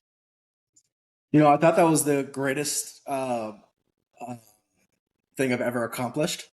The sense of pride and ownership of 6 guys graduating in your class have just been like, man, I did it. Like I accomplished something that no one ever told me I could ever do, that everyone doubted. Like I stuck through it and I did it. And I was so proud of that moment, and also seeing my family there. I was so happy that I could show them this pin on my chest and this certificate of graduating selection phase, one of the hardest selection phases in the branches of military. Like I was so proud to show that to my dad. I say all that to say this, that I was also humbled by that experience of realizing I didn't accomplish anything. Right. And you only get that perspective after serving so much time in the military, of realizing, dude, that was nothing. That was just an introduction onto where this is going to take the rest of your life. Stepping stone. It's purely a stepping stone. Yeah. And going back to that made man syndrome that we failed miserably in second phase. Well, we had to revisit that when we first got into the teams. There was a made man, they call it pin syndrome or made man syndrome, right? Of thinking like, I graduated and here I am in the teams. Look at me. Well, now you're on a year of probation. So once you check into your team, you're not allowed to speak, talk, give advice. You're not allowed to say, hey, I think, we could do these things better. You're not allowed to debrief. You're not allowed to say anything. You're on a year of probation, mouth shut, following orders, doing exactly what everyone tells you to do. And you're also hazed to an incredible level, because truly, I understand this now after being in for so long and seeing new guys come into my teams. Truly, you are not wanted. Like we have our team, we've done deployments together, We have our routines. We know each other. We have a level of trust that's beyond all understanding. Like, I trust you with my life. Now I have this 18-year-old kid coming into my team, and I have to nurture him, train him, and be responsible for all the mistakes that this guy is going to make. It's a big burden to take on a new guy and start the whole process over again, and start, building up in his career pathways and teaching him about his I Love Me binder and all this nonsense that I don't want to. I've already got my team, the guys I trust. I don't want to do that again. And I didn't realize that coming in. I thought, oh, congratulations, you graduated. We're so happy to have you. We've been waiting for you. Can't wait to get you on deployment. We're going to do great things. It's going to be awesome. No, dude, you are bottom of the barrel, just not wanted. And that was a shock, right? That was not what I was expecting. I was expecting to go get Osama bin Laden on this next mission. Like, this is cool. Well, I got a rude awakening to being in learning about the different tier levels of special operations, right? I'm now at a tier 3 level where you are responding to mission sets that happen around you in your theater. You're not going over for direct action missions. You're waiting for things to kick off. Strategically placing forces in other countries as support for their government. So we call this thing FID, Formal Internal Defense. You're training partner forces to use tactics to fight the enemies that you're dealing with. You're not fighting them, right? So it was a career shock for me. I thought I was going to be kicking down doors and shooting big guns and rescuing hostages, right? No, I was sitting with Somalis and Kenyans and teaching them the components of a rifle, an AK-47, the ballistic rounds of the 7.62 round. I was teaching them about backstop and RSO safety rules and navigation and all the stuff I learned in my beginning pipeline, right? I'm now sharing with them and building them up so they can protect their shores. That's not what I thought I was getting into. Right. So big shock. Of course, I did get to do some interesting, sexy missions while I was in a tier 3 unit that just so happenly popped off as I was there. Right time, right place. But those things were far and few in between. There were a lot of sitting around for months with nothing to do but work out and just eat garbage food that we had on deployment, and drink Rippets all day. There was a lot of lull in there that I didn't feel glorified in this job or this rate that I was in. So that was a shock for sure. Yeah. But what was like the duration? I'll call it, I'm labeling this as a phase, right? Until you kind of moved on. Or what was that duration, and what were the deployments that you did? So duration of new guy status is a year. New guy status. Okay. Yeah. That probation, they call it FNGs, but I'll save the language, but you're a new guy. And so that's a year of probation. Right. So now after your probation is over, right, you think, okay, I've done my completions of training and my wickets, and I rose with my division, and I have a team together. They rely on me. Now you have a base level of trust. Now you start getting the qualifications. So you have an engineer qualification, you have a patrol officer qualification. You have all these wickets to make it in your team of academics, and then also they send you to specialized schools. So Naval Special Warfare Communications Expert School or Photography School. All these things they could use overseas. They'll send you to it. Free Fall Jump Master School, right? They'll send you to a school that they think they're lacking in their team, and they want you to do it. Normally, the new guys get the horrible ones. So I went to Caterpillar Diesel School. Mechanic School is my first school, and I'm like, dude, what am I doing working on engines? I'm here to get bad guys. Like, how is this going to work? Well, it's because overseas we don't have mechanics. That's actually a good one. I mean, that's a good one to know. I'll tell you what, right now, I love that I went to a Caterpillar Diesel School because I love dirt biking, and I have a diesel truck, so I know how to work on it. That's awesome. But at the time, I was jaded by it. I was like, dude, this is below me. Like, I don't need to go to this dumb school. But they send you to these schools, and they're not dumb schools. They're actually college level courses that are designed to make you a better operator. So after your probation, you start going to sexier schools of heavy weapon school and crane heavy weapon school, and like all these different cooler schools, because you've shown them that they can trust you, and you've shown them that you take ownership in the team that you're in, and they want you to now grow in your career. So after that, you start going to the A schools, you start getting designated as a subject matter expert in whatever career field that you're kind of choosing. So for me, it was communications. I'm very technical, I can't even speak well, very savvy with technology. There you go. Love apps, applications. I love computers. I love programming. Love communications and high frequency versus VHF and UHF and SAT communications and sending data over through all these the crypto, not the crypto that we invest in, but like crypto and like being able to secure your lines of communication so the enemy can't hear what you're saying. Like these things were really cool to me. So I ended up becoming a communication specialist and a technology specialist, and then navigation. Because that kind of falls in line with technology, with GPS and satellite communications. But navigation was very mathematical.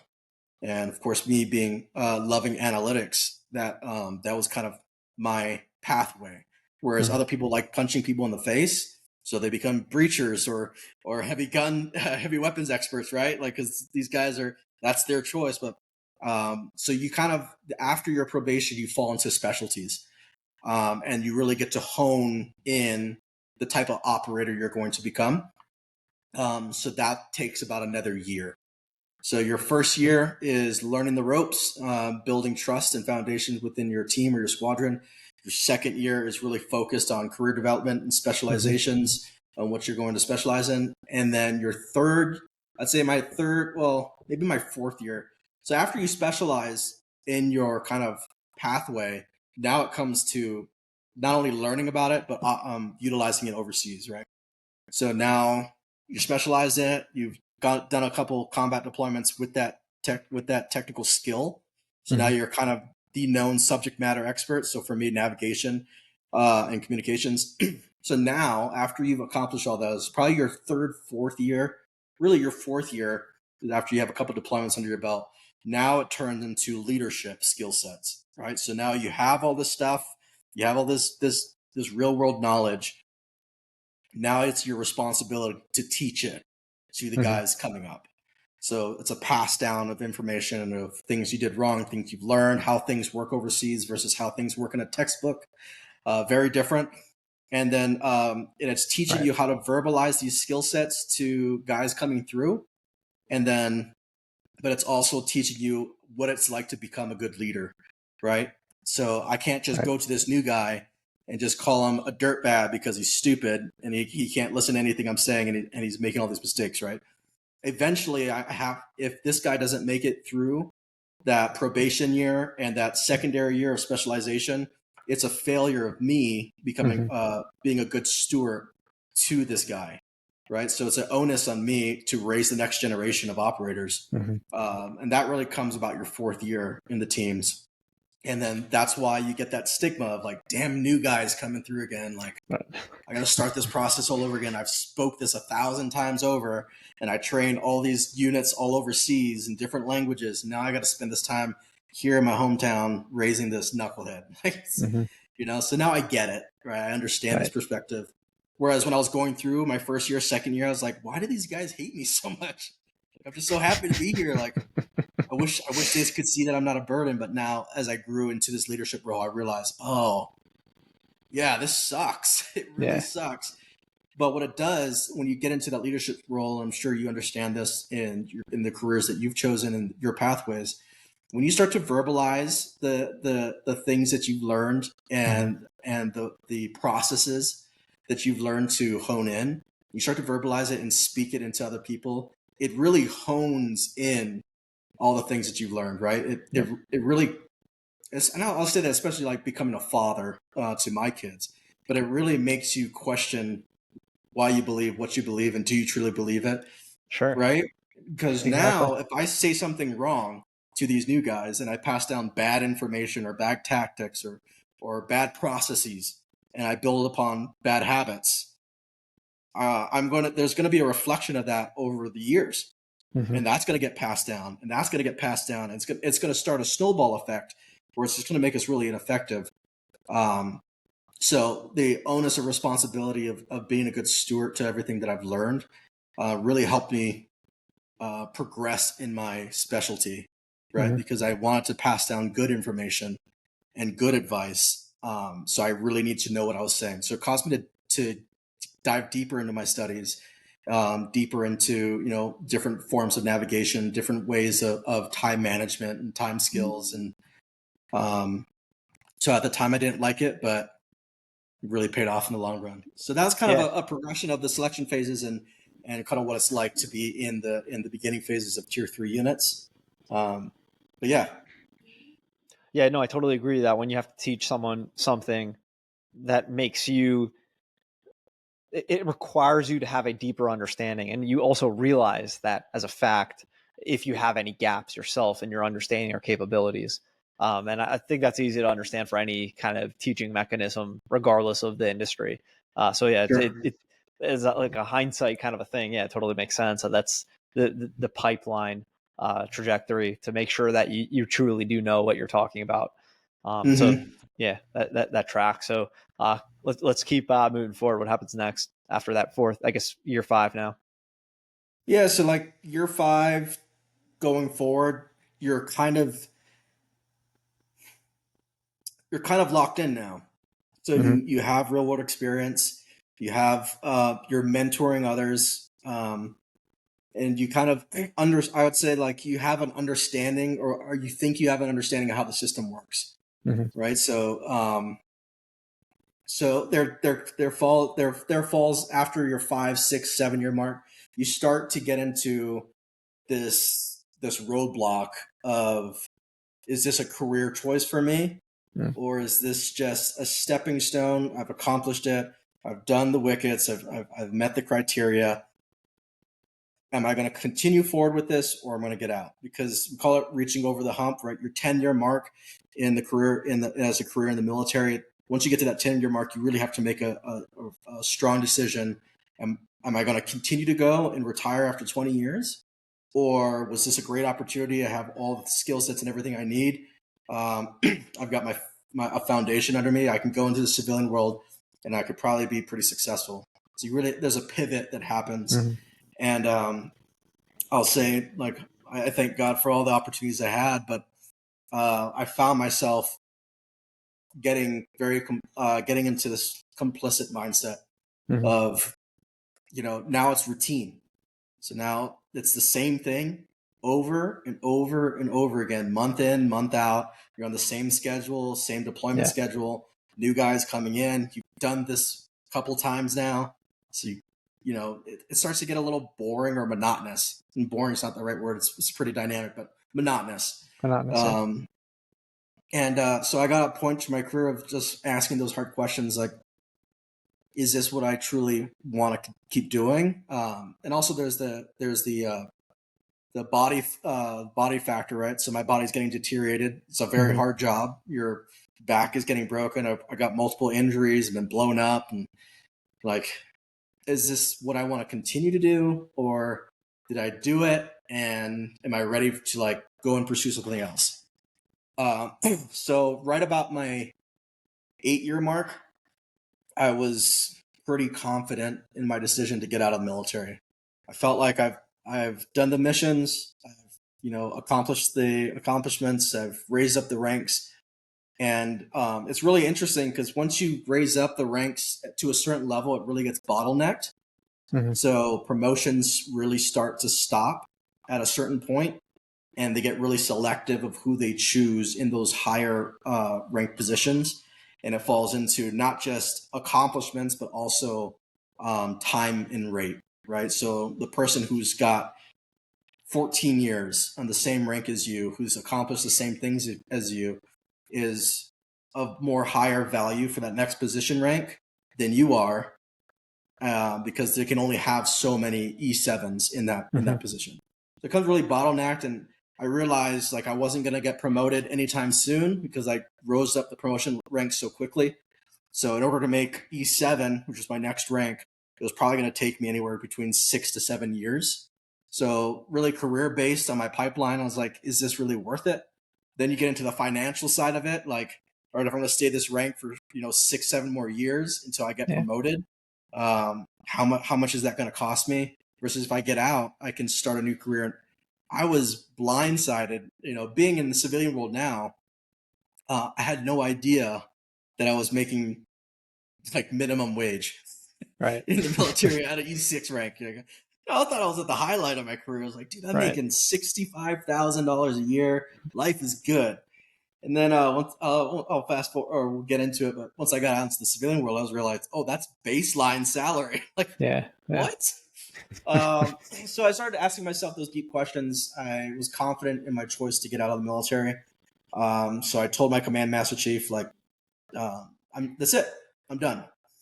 I'm sure you could probably gather that there was a lot of discussions behind closed doors of frustrations about my career choice of getting out of the service. I was highly decorated, highly respected in my team and at my command. And when I voiced to him my concerns about progressing in ranks, financial decisions, and why I did this, he really honed into me that question of why is it that you even joined? Like if you joined because you thought you were going to raise up the ranks every single year and became highly wealthy and successful in the military, is that why you joined? And so I reminded him of the $60,000 bonus that I thought I was going to get. And no, I kind of got a good reflection from my master chief, and he blindsided me with a deal. So I had about 6 months left on my contract to stay in, and he said, he's like, look, do me a favor. He's like, do this one deployment as an augment. So he's like, I'm going to have you augment with a tier 1 unit. He goes, do this one deployment for 4 months with them. You deploy, you come home. You have about 2-3 months left on your contract. He goes, I'll let you go do whatever you want. He's like, you want to just go sit on the beach, or you want to start going to take college classes, whatever you choose. He's like, I won't bug you. You don't have to come to the command. You'll be good.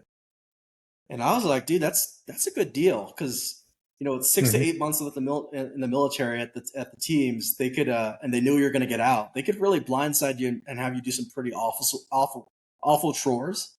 Or so I was really motivated by that opportunity, and I thought it was really cool that to end my service, I get to end on a top note with an elite force. I was like, dude, that's a cherry on top. That's awesome.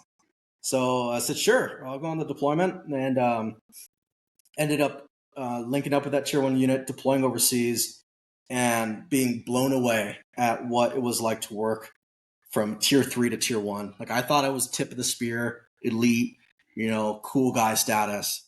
And to work with another organization that was beyond my comprehension of the things that they're responsible for, I was just in awe. I was like, this is what you guys do every single day? And they're like, oh, this is a light deployment. It's nothing.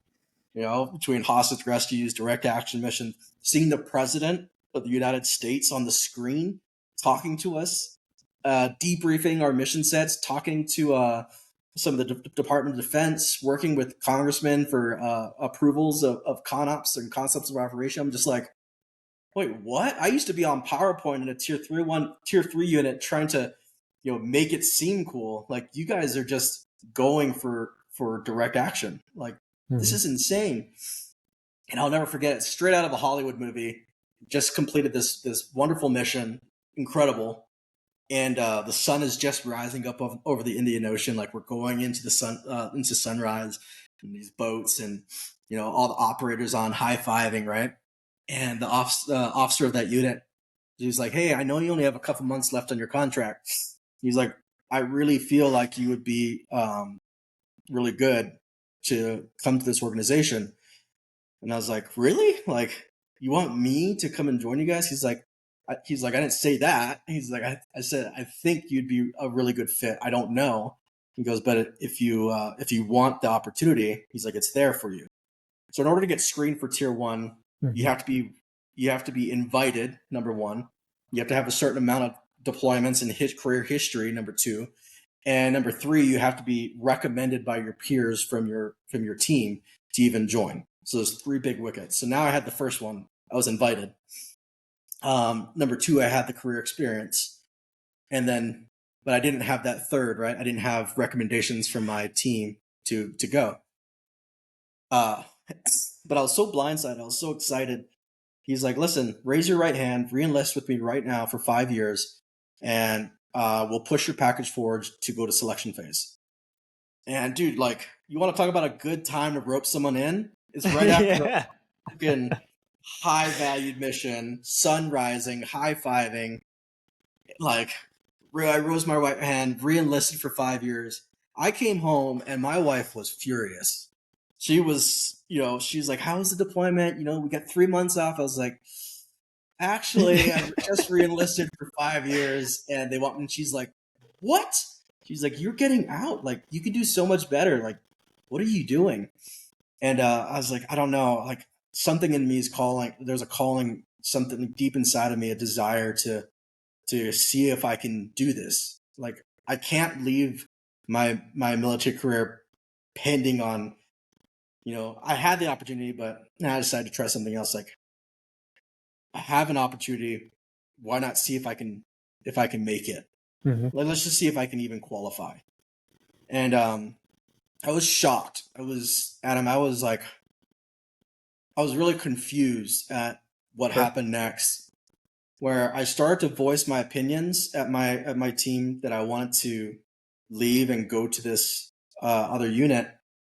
And, backtrack to me planning on getting out of the military. That was pretty well received amongst most of my peers. They're like, yeah, dude, you get out. You're going to crush it, man. Like, you don't need to be here. Same thing in, same thing out. Like, yeah, go do something with your life. That was the type of support I got. The same guys that told me that. When I told them, I was like, guys, like, I have this opportunity. I'm going to go try this new thing at a tier 1 unit. They're like, why would you do that? Like, you start hearing stigmas, and the grass isn't really greener on the other side, and all this. And I remember telling the guys, it's like, dude, like, wouldn't you, if you had the opportunity, wouldn't you want to try? It's like, isn't that why we're here? Right. Like, that's the whole reason we joined special operations, is to, like, see what we're made of and push the boundaries of our belief and to continue to grow. I was like, I'm not growing anymore. I don't feel like I'm growing anymore. I feel stagnant. I was like, but now I have an opportunity. And I told them, you guys have the same opportunity. Like, why don't you guys screen with me? And so I started working out, started doing all these, crazy things, working out, getting ready for the screener. And I started, like, literally begging some of the guys that I love to death, that I've served with for years. I was like, dude, you would be great. Like, you're so much better at this than I am. And they're asking me to come, like, drop a package and join with me. Like, just let's go screen together.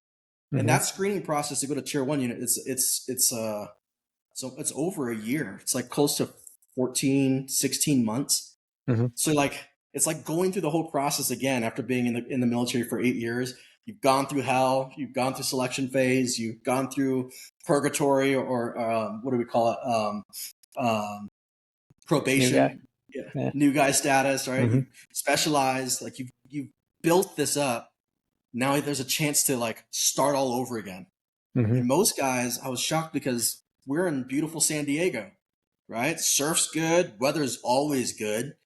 There's so much fun things to do. People have beautiful houses now. They have families, and they're like, dude, like, I can't do it. Like, I've got comfortable. I'm comfortable where I'm at, and I don't want to change any of this. And I was shocked. I was not expecting that. Right. I was like, we joined to, like, do these crazy missions. Like, this is the whole creme de la creme. Like, this is why we're here. And I didn't even know this existed, but it exists. Like, let's go. And guys are like, dude, like, my life's good. I got the weekends with the kids. I'm surfing all the time. Camping's great. Like, yeah, I get it. We feel stagnant in this career, but it's a great career. And I noticed guys started to just get comfortable where they were at. And I asked myself that hard question, like, am I looking to be comfortable? Am I getting out of the military and getting out of my service at the level that I'm operating at? Am I getting out to, like, choose a more comfortable lifestyle? and a more reliable lifestyle, or I can be home every single day and build a relationship with my wife now. And like, is that what I'm looking for? And part of the answer was yes. Yeah, that's kind of what I want. But the other side of it is that's not who I am. Like, I knew that about me. So I didn't care what everyone else said again. Yeah. And I got a letter of recommendation from my command master chief. He smirks. We still talk to each other on LinkedIn, but Nice. he smirks because he is like, I know, like, you know, and he's been in for so long, 20 plus years. He's seen it all. And he laughs. He's like, dude, I knew that about you. And that's why I pushed you the way I did. Right. And I'm so He was thankful really, he did. yeah, he really sold you on it. I mean, that was obviously his angle there. Yeah, he got me. So before like before moving on to that phase of your military career, what was like a typical deployment and mission set for you up until then? We're deployed regionally for specific tasks for 6 months. I can't really get into the whole structure of our pipeline just because of Sure. I'm sure you understand that, but Yeah. yeah, it was really deployed for preparation of the environment for future operations. So really winning the hearts and minds of the community that you were deployed to, Right. Right. building a good structure, reliability network of it's funny to look at of subcontractors, right? When we get into the construction realm, that probably makes a lot more sense. But yeah, it was. But the schedule was, like I said, it was mundane, but it was solid. So 18 months is your pipeline as a rotational door of workups to deployment practice to deployments, right? So 6 months preparation, or 6 months, 6 months team development, 6 months preparation, 6 months. Oh, sorry. So it's at 6, 12, 18. It's a 24-month process, 2 years. Okay. 6 months of design prep for whatever area of operation you're going to go into, and then 6 months of deployment. And it just keeps going, right? Versus fast forward to another organization, same type of structure, just really cut down into smaller time frames. So not 6 months, but smaller.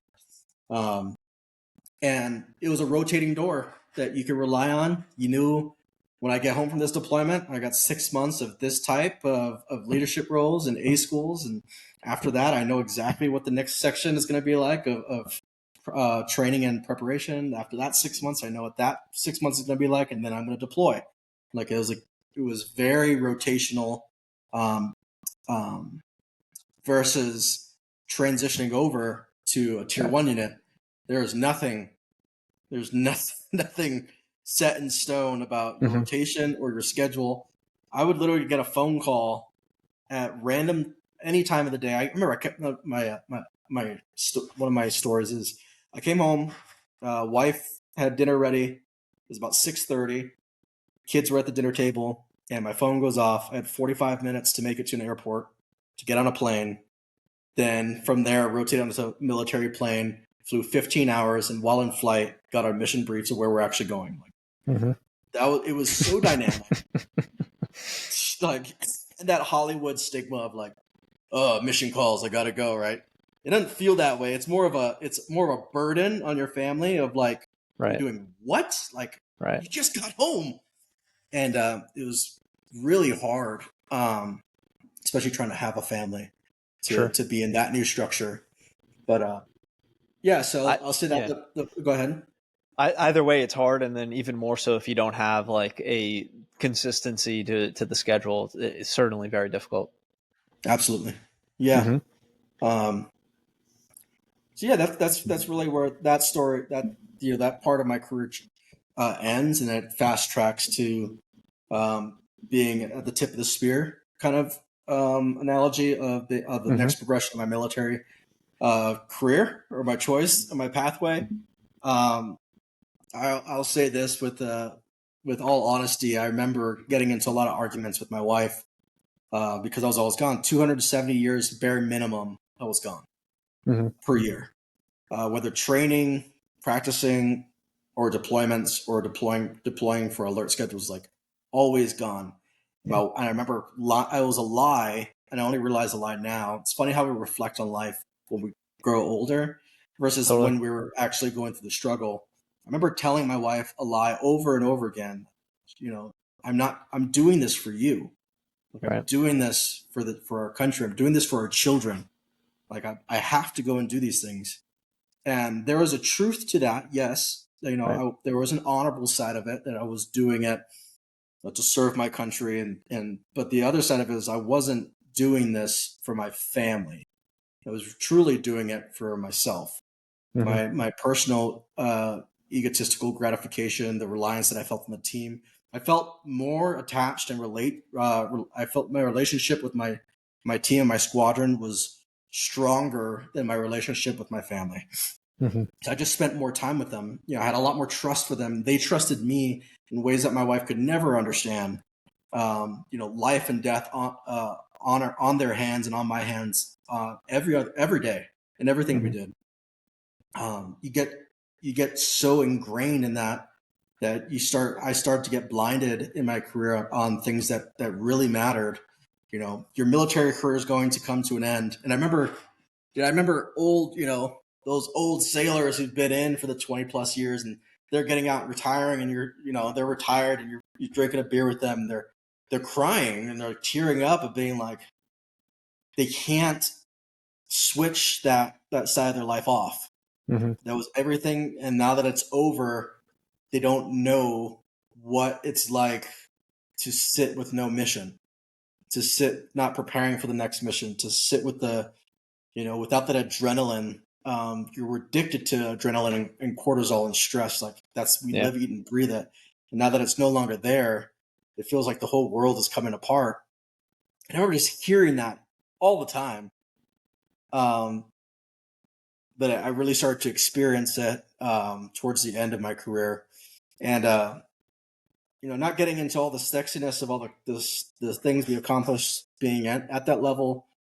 But what ended up happening is, I'll never forget, is the first time I ever lost a team member. We were overseas. Everything went horribly wrong. And he ended up losing his life. A good friend of mine. And it was the first time in my entire life that I no longer felt invincible.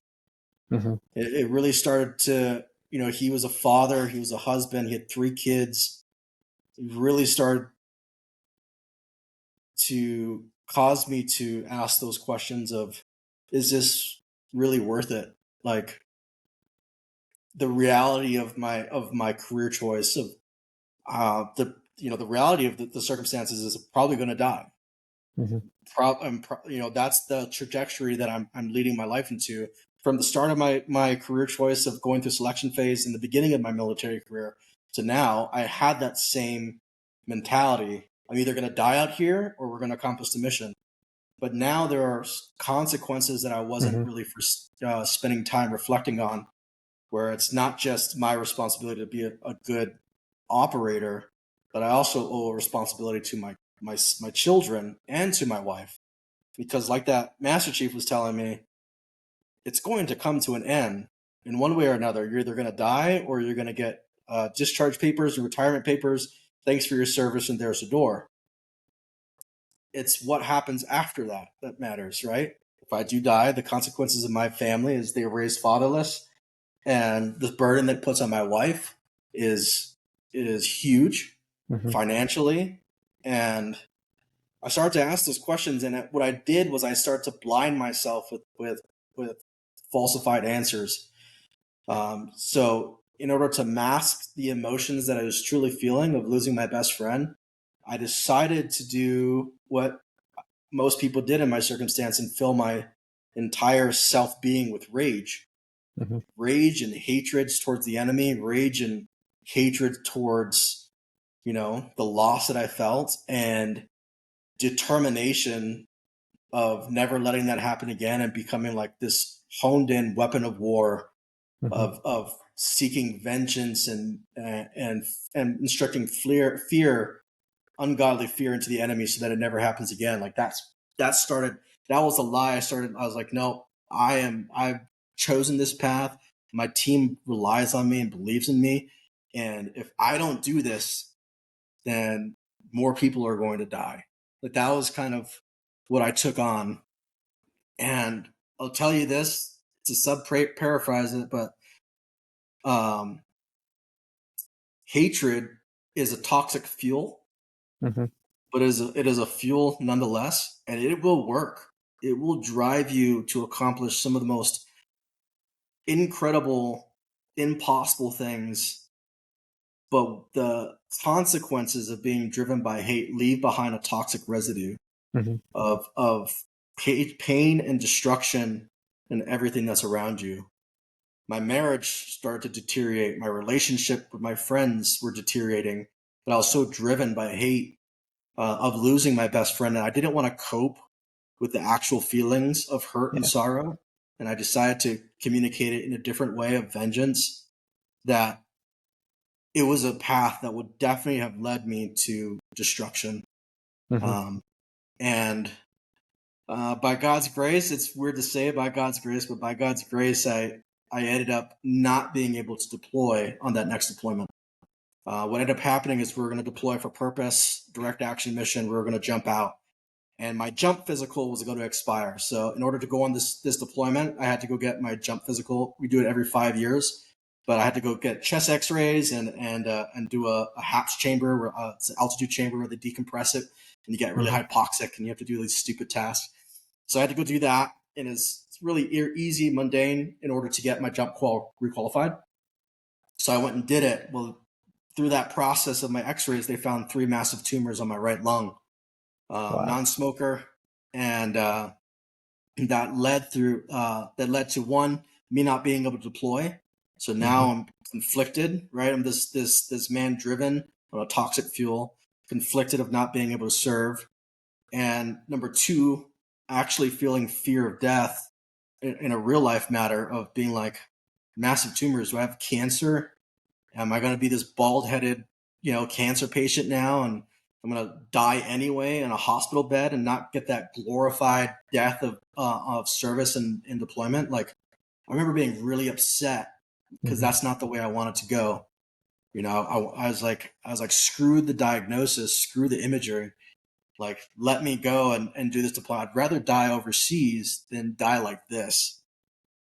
Of course, they didn't let me deploy for good reason. Right. Fast track, about a couple more months, bunch of failed attempts, botched surgeries, bled out internally, cardiac arrest, trying to get samples of these tumors in my lung. They couldn't get samples.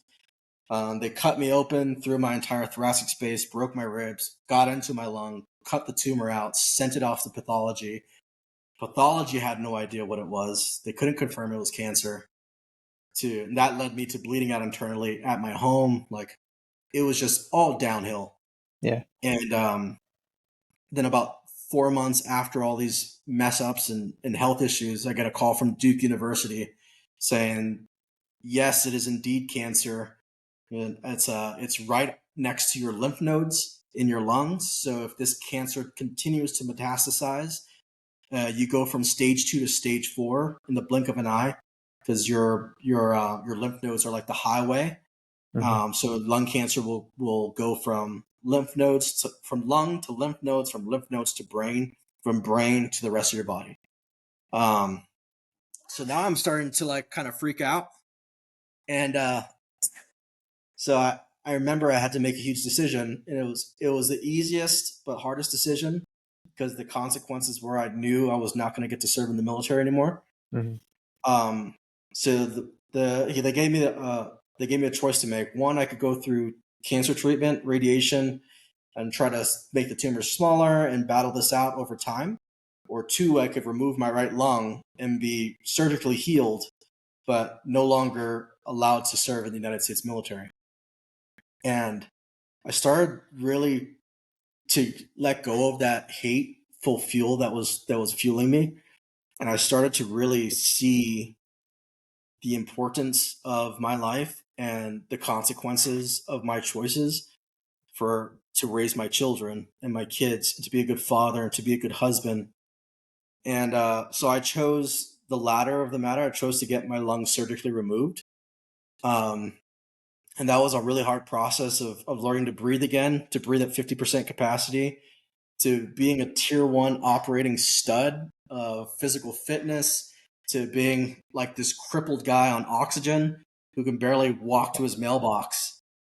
Like, it was a very humbling is a soft way of saying it. It was very crippling result of my choice to choose my family over my military service. And I was still blinding myself with the opportunity of saying, dude, I'm going to be this one-lunged, like tier 1 operator that my guys are going to be so blown away by that I'm still jumping out of planes and kicking bad guys in the face. And it's going to encourage them that no matter what they're going through, well, if Dash can do it with one lung, we can definitely do it, right? Like, I started to like blindside myself by these false scenarios that didn't exist. And it all came crashing down when I got a letter in the mail from the Department of Defense or the United States Navy saying, thank you for your military service. We're medically retiring you from military duty. That's when the hammer really fell and where it really became tangible and realistic of where my life was going to go.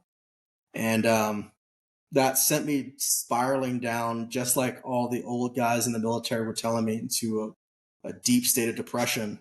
Yeah. You start, your identity, right? We talked about in the beginning. Correct.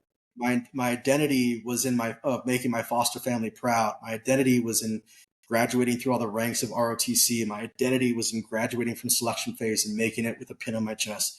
My identity was to my team and to operations and to working directly with the president. Like, my identity was in my pin, in my military rank, in in the medals that I wore and the pins and the ribbons and I have certificates of all the awards on my walls. Like, that's my identity. Now I don't have it.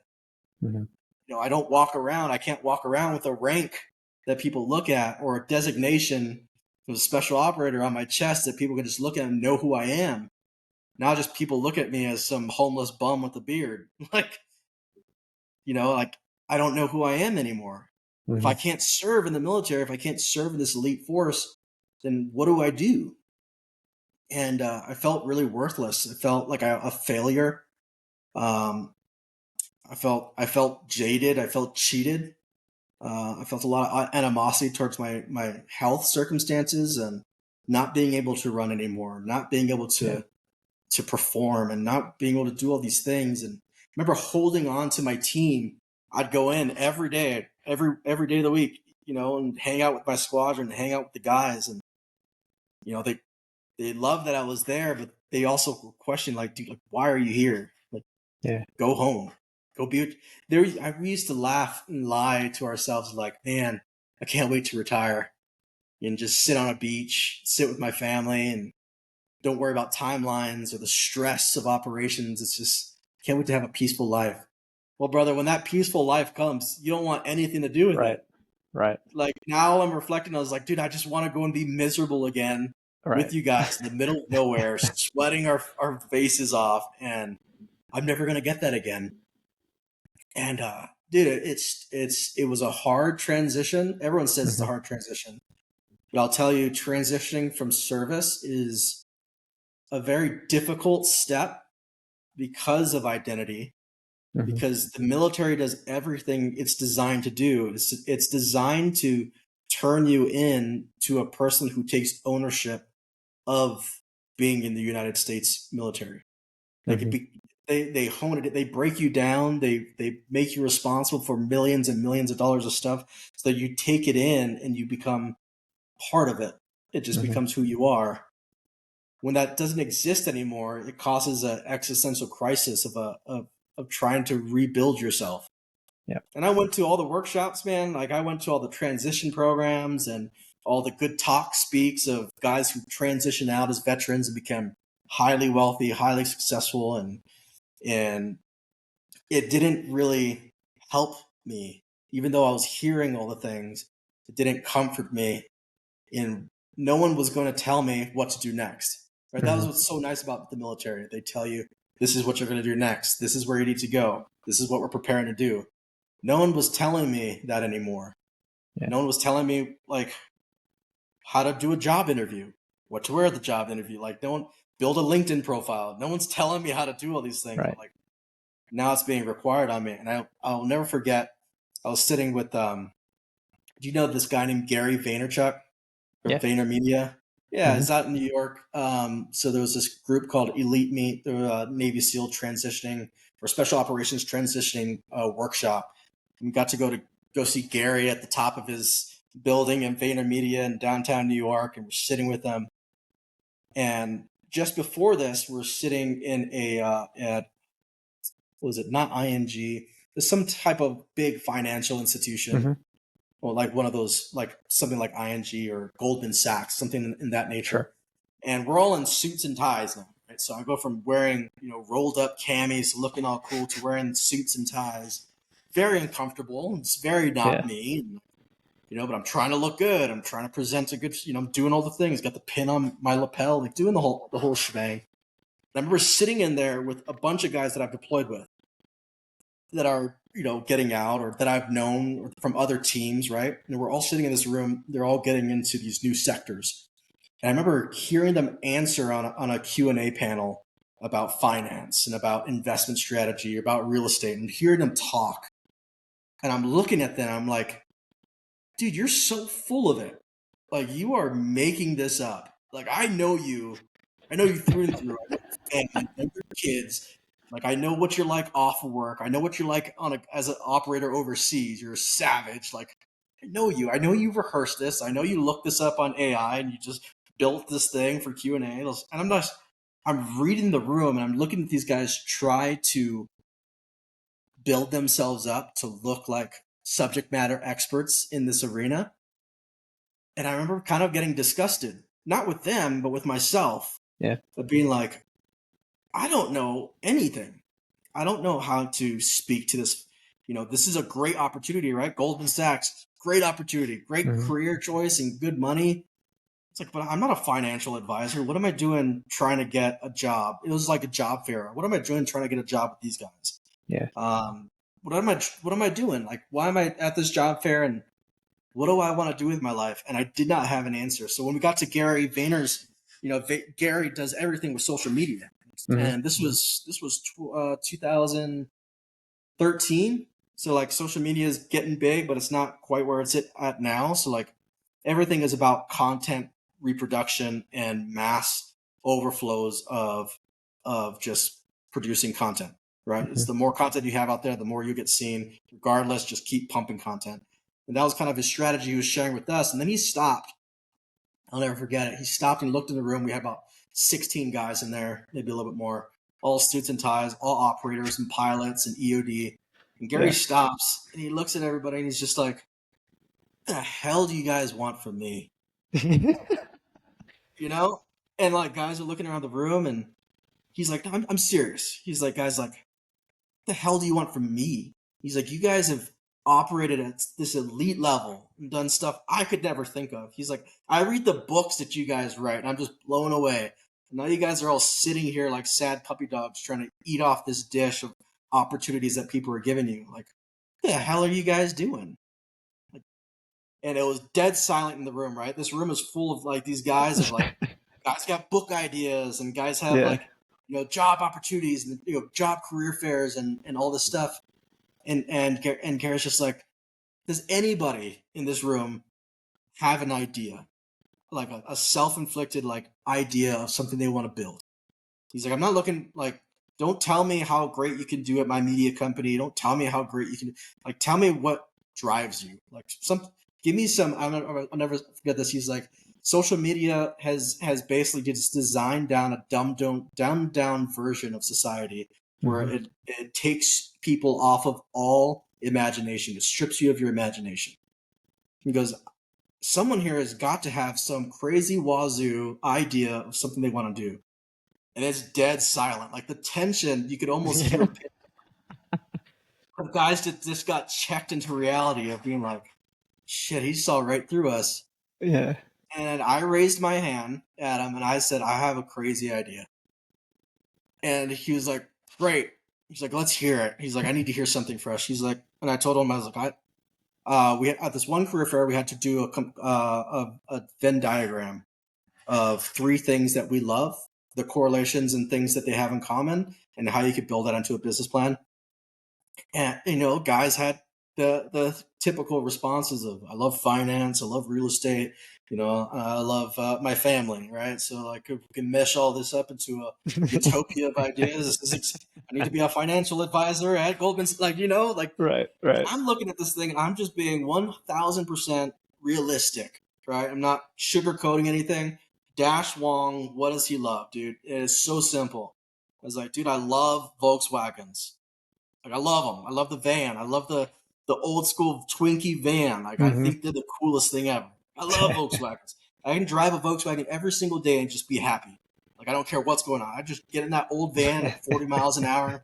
I'm just happy. I love Volkswagens. And number two, I love the military. Like I love veterans, and I know that about myself. That's why I joined. That's my whole career pathway. It's definitely a passion and an identity of mine. Like that's something I love. And number three was easy. Everyone wrote number three was family. And I remember looking at this thing. I was like, all right, Volkswagens, veterans, and family. There's got to be some correlation.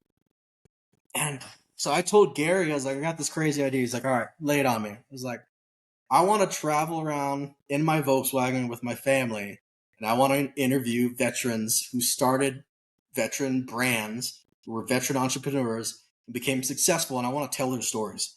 And I said, I don't want to do it with any accolades to myself. I was like, but I know me personally, I would love watching that.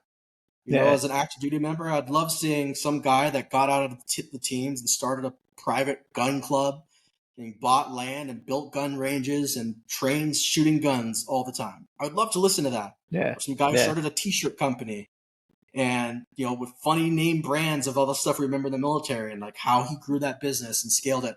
I was like, I would love watching that. So that's what I want to do. And it was silent for a few minutes. Guys were kind of chuckling and laughing because they know me. They know me. They called me the violent hippie. They knew like Dash was this this namaste like savage guy who's like peaceful but crazy. And then Gary said something that really bothered me. He's like, "Well, then go do it."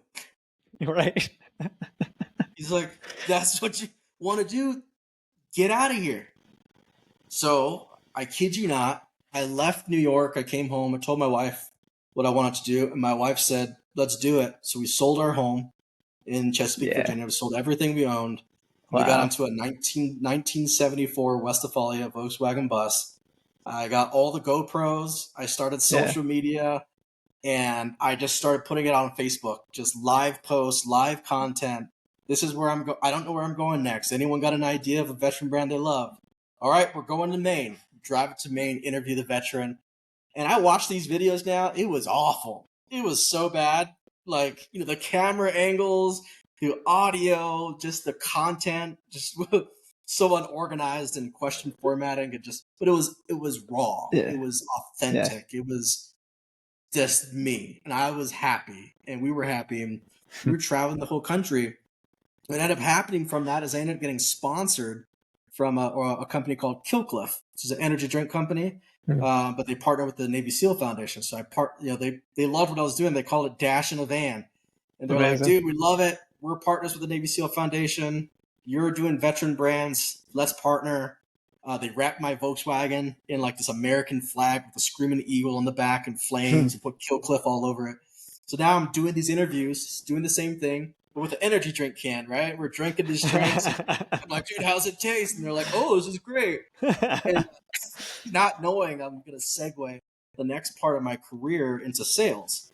I had no idea that's where it was going, but I was just doing what I loved and sharing stories. And guys just thought I was crazy. How do you go from like, blowing things up and shooting heavy guns to like living in a van down by the river? It's like, doesn't make any sense. It didn't matter to me. I was just happy. And I was with my kids every single day. I was with my wife every single day. And we were going, just traveling the country together, laughing, being miserable, kids pissed to bed all the time. Really hard to change sheets in a Volkswagen. Sure. But it was just cool. Like we just went through it. And what ended up happening is as I went down, I started public speaking at events for Killcliff, but in response to the Navy SEAL Foundation. We raised well over $1 million on Dash Across America for the Navy SEAL Foundation. Amazing. And I started to get really attached to Killcliff. You know, it was a brand that I felt just really reflected who I was. But I looked at every single energy drink can as if it was like another 5.56 round in my magazine for my guys. It was ammunition for them. The more money I could make doing this, the more the Navy SEAL Foundation was going to be able to support guys that would get cancer like me, or get blown up, or become an amputee, or need counseling. Like the Navy SEAL Foundation had all these avenues, but if I could make money for them, they could do that job and treat our guys better. So now I'm like really into sales. And so Killcliff ended up canceling the sponsorship, and they ended up hiring me full time as a regional sales manager. And my job now was to travel a country, to go to different distributors, to the distribution network across country. And I was part of the team to broker the first deal with energy drinks and beer companies. So major distributions, your Coors distributions, your Anheuser-Busch. Cool. We want to get energy drinks into their portfolio because they owned all the cooler space, right? Yeah. And so I got into that and basically learned sales 101 with the boots on the ground, just trying to figure it out as I go. But I wouldn't take no for an answer. I was okay if the deal didn't happen. I was okay if the conditions weren't met, but no was not okay with me. Like if they were just like, oh no, we're not interested. Well, I was going to make you interested. Right. And and that ended up being very successful for me. I ended up doing really well with Killcliff. We built a huge distribution network, huge distribution brand, got into all 50 states, got into all the Walmarts. Like we grew the brand, blew it out of the water. Amazing. And with all good things come to an end. So got to a portion of my career. Unfortunately, Killcliff lost private equity funding. So I got to learn about angel investors and equity, and figuring out how you're supposed to raise money for your company to continue to grow. Once we lost that, I realized it was time to pivot and transition again. And now I had kind of a background of knowing how to do it wrong. Right. When I transitioned from the military, I made a lot of poor choices. I tried to find my answers in bottles, tried to find my answers in other disgruntled veterans who felt cheated by the government. And, that wasn't going to lead me to anywhere positive. So now transitioning from Killcliff, like I did, again, make some of the mistakes I did in the military. I put my identity into a brand.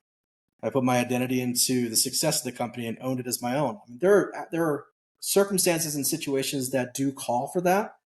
But I started to learn that my identity, Dash Wong, who he truly is, isn't a sales rep, isn't a tier 1 operator, isn't, some glorified, executive owner or all these things. Like who I am truly is a guy who likes Volkswagens, a guy who loves veterans, and a guy who loves his family. And I remember when I lost my job at Killcliff, everyone got laid off. I remember being feeling, it's true emotion, feeling depressed, kind of feeling cheated, right? I remember feeling that, but I remember now I felt okay with it. I was like, dude, I've been here, but it's okay. It's like, what I'm not going to do is feel sorry for myself. I've been homeless on the streets of Hawaii. I've come up from nothing. I'm here again with nothing. But every time I've been here, what did I do to make the pivot in the right direction? And what did I do to make the pivot in the wrong direction? All the things I did in the wrong direction, don't repeat those. If I just take small victories and make small career choices in the right direction, something good will come of it. And that's exactly what happened. I mean, fast forward now, I was kind of confused. So I took an odd job. I became a water engineer for a ski resort. Great job because I got to ski all the time in Aspen. But it was a hard job, very physically demanding. It's really hard with a guy with one lung to be at 13,000 feet at different water plants. And so I did that. Then I got this opportunity to take over a security firm, for high executive profile security details for the high clients and guys that fly into Aspen that, don't want to be seen and want that security force because it's a hard life. People think like, oh, I'll be rich and famous. and my life's going to be great. Well, I've been with those people and I've seen their life, and I'm here to tell you that is a tough lifestyle. Mm. Like, sure, they have all the money and they have all the resources and they can go wherever they want and do all the fun things, but there is a huge sacrifice that comes from being at that level, of being in the general public's limelight, and everything that you say and every restaurant that you go to is going to be critiqued. Like if you go to a Wendy's, like you're going to be critiqued of being a lowlife. Like there's this huge stigma to stay at that level, and it's depressing. Like I was really surprised to work in this field with these wonderful individuals, and just to see how depressed they were. I was like, dude, you have everything. Right. Mm-hmm. How are you so sad? Like you have the mansion, you've got the yachts, the private plane, you have the resources, the money to do absolutely anything you want. And I was talking to this kid. I say kid, he's my age, in his 30s, extremely wealthy, great companies, doing really well for himself. And we're kind of just sitting down, and he's like, Dash, do you ever play video games? I was like, dude, yeah, I was a big gamer. Overseas, Call of Duty, Halo, like, that's what we did. It's our jam. I was like, yeah, I play video games. He goes, all right, imagine playing that video game and just sucking at it, and it's taking up all your time. You're never making it, and finally you start getting through the game, and you ultimately beat the game, and like you're high-fiving your friends. How did that feel? I was like, dude, awesome. It's the best game ever, right? He goes, now imagine playing that game, but having all the cheat codes to it. So you have all the resources, you have all the best gear, you have, unlimited bullets and everything, and you walk through that game. Now, how does the game feel? I was like, dude, it's boring. Right. Like, there's no excitement from it anymore. He's like, exactly. It's like you lose its luster, right? Like the feel for the game, you don't have it anymore. Because that's a lot what it's like to feel like you have all these resources available to you. It's like the struggle isn't there, the hardship, the growing. It's a lot more difficult to find that purpose in life, and you have to go through a lot harder challenges. One, like risking all of your money on a financial deal. Imagine putting everything on the line to make sure this deal works, and if it doesn't, you lose it all. Right. Or if you make a mistake in this one corporate setting, now you've lost this huge trade deal, and your company goes under. Because that's what it's like to live at this level. And I started to see, I was like, man, it's a perspective change, right? Like, and so that was really cool. But I also realized, like, with my love for my family and my passions, being in security was a really rough choice. I was contracting other people to stand security. I wasn't a security guard, but I was in charge of organizing all of it. But because of that, all these guys would fly on weekends and on holidays, and I was a slave to their schedule. Right. And I felt like I was repeating the same thing of being in the teams. I got a call, I got to be there. Like I love the family, but I'm doing this for you, right? That analogy. I'm doing this for you guys. I'm doing this so you can have a good life. But I have to sacrifice some of my time now. And I decided to make a really hard career choice and decide to leave. I was like, this is doing really well, and pass it on to the owners of the company. I was like, thank you for this opportunity, but I gotta move on. Like, I don't want to repeat the same pathway, the same mistakes that I did. I think what you're doing is great. And one thing I want to segue with before I go into the next topic is transition. You ever heard that term? Don't burn the bridges.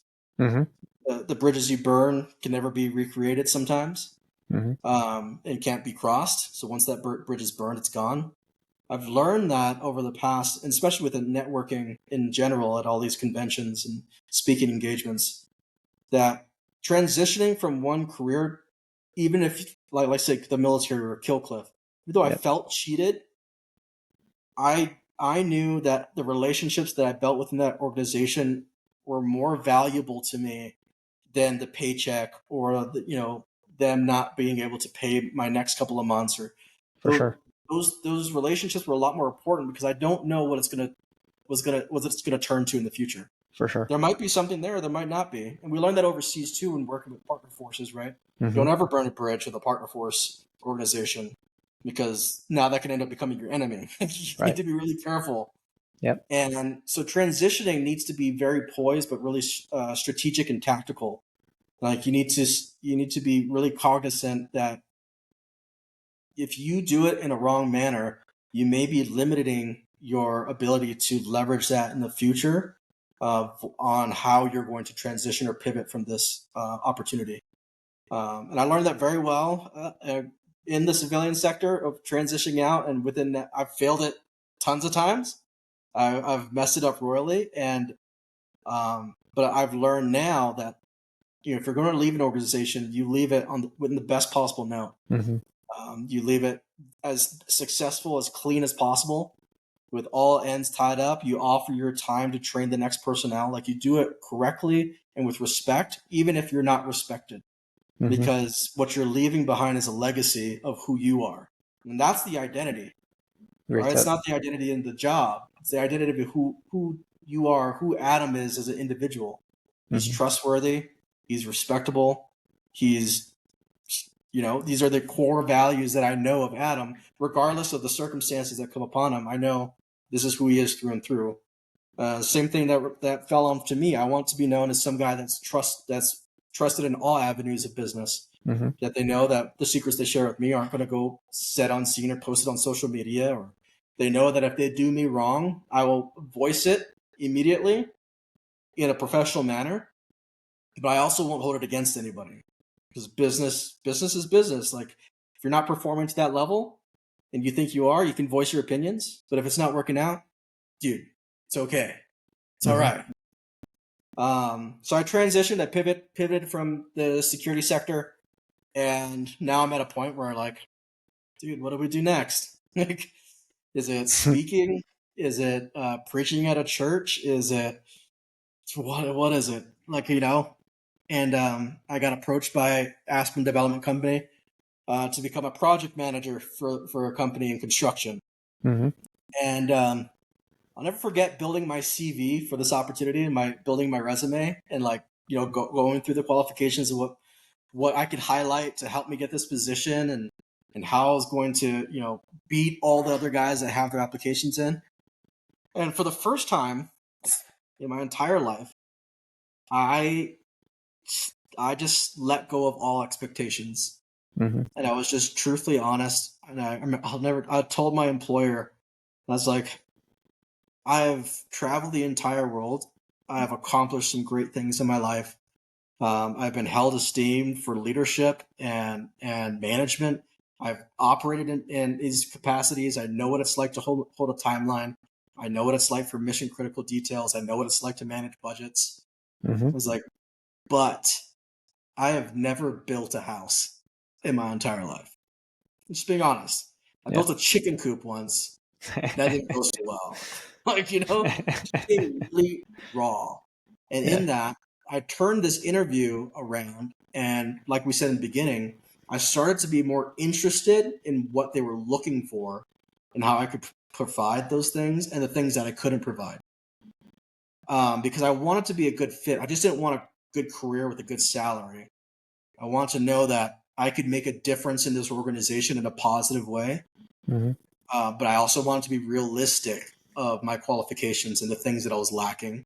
Not so much so that it would make me not get the job, but so much so that my employer felt comfortable of knowing that she could trust me. Yeah. Like I'm not trying to blow smoke up in the air, make it like I'm the best person since sliced bread. There's 1,000 other project managers that could probably get hired and do a really good job at what they did. But she could trust me and know that if there was a problem, I'd be very upfront. And if I made a mistake, she knows that I don't care about the accolades. I will highly take over the criticism and the responsibilities for the failure of the act. And I'd happily leave if I'm not performing. I'm not grabbing and trying to hold on this opportunity like I need this or my life is over. Because I told her, I was like, you're talking to a guy who lived in a Volkswagen for a year, who traveled the country. Like, I know what it's like to have nothing, and we're actually pretty comfortable with it. So if this works, great. And Adam, that's where I wish I would have gotten to project management at the beginning of my transition for the military, because I just had no idea of how amazing development truly is. Mm-hmm. People talk about the buildings, the timeline, the stress, Yeah. everything goes wrong in construction. Everything Right. goes wrong in billing, and everything goes wrong with timelines and building codes and inspections, right? It's Yeah, chaos, especially when you have multiple projects going on with multiple different deadlines and multiple totally. different subcontractors. Like the opportunity for things to go wrong are there. It's 1,000%. I But want to put a pin in that before we get into what I'm going to label as built environment, right? Your career and built environment, and that's also a great segue, generally speaking. You saying this is a great field that you wish you would have gotten into earlier, but taking like a huge step back toward like end of your service, right? I mean, first of all, thank you for sharing everything you did, and I don't want to say brushing over, because you did mention a lot of significant circumstances, significant hardships that you went through. That said, it is brushing over in the sense that we can't spend days talking about it. And they're very important topics, which is one, the identity element that you had mentioned and that you struggled with through until you came to this recognition of what your real identity is and how to separate yourself so that you can move forward. And I think that's really important to just highlight, sit on, make sure people I don't know, think on those concepts that you mentioned, because again, that is, I think, what truly will help veterans move through transition process, is recognizing what identity means to them and how to kind of separate the military identity. Whereas the identity that military builds in you, instills in you in the time of operating, in the time of being in the military, is critical. I mean, I think you have to have that, right? So it is very correct circumstantially. It's very correct when you're in that element, but it's also very correct to be able to separate from it, which sounds like, and based on what you're saying, that you have been able to do. And I think that's an amazing thing. During that transition period in itself, what are some hindsight, and this is, I say period, meaning for the sake of the show and the way that this is formatted. That said, I do recognize also that a transition period is ongoing consistently for a very long time, potentially for forever, right? What in that transition, military to civilian life, what are some kind of hindsight advice that you'd give to other veterans listening, to other service members who are transitioning? yeah, it's a complicated question. Mm-hmm.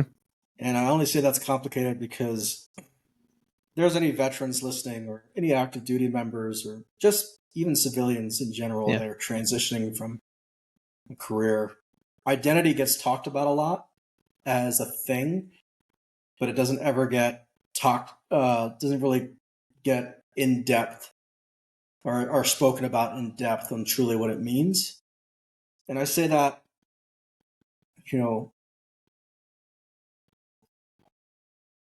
lot of times, and especially when I was transitioning from military, I was seeking for answers through other people, and I was seeking um,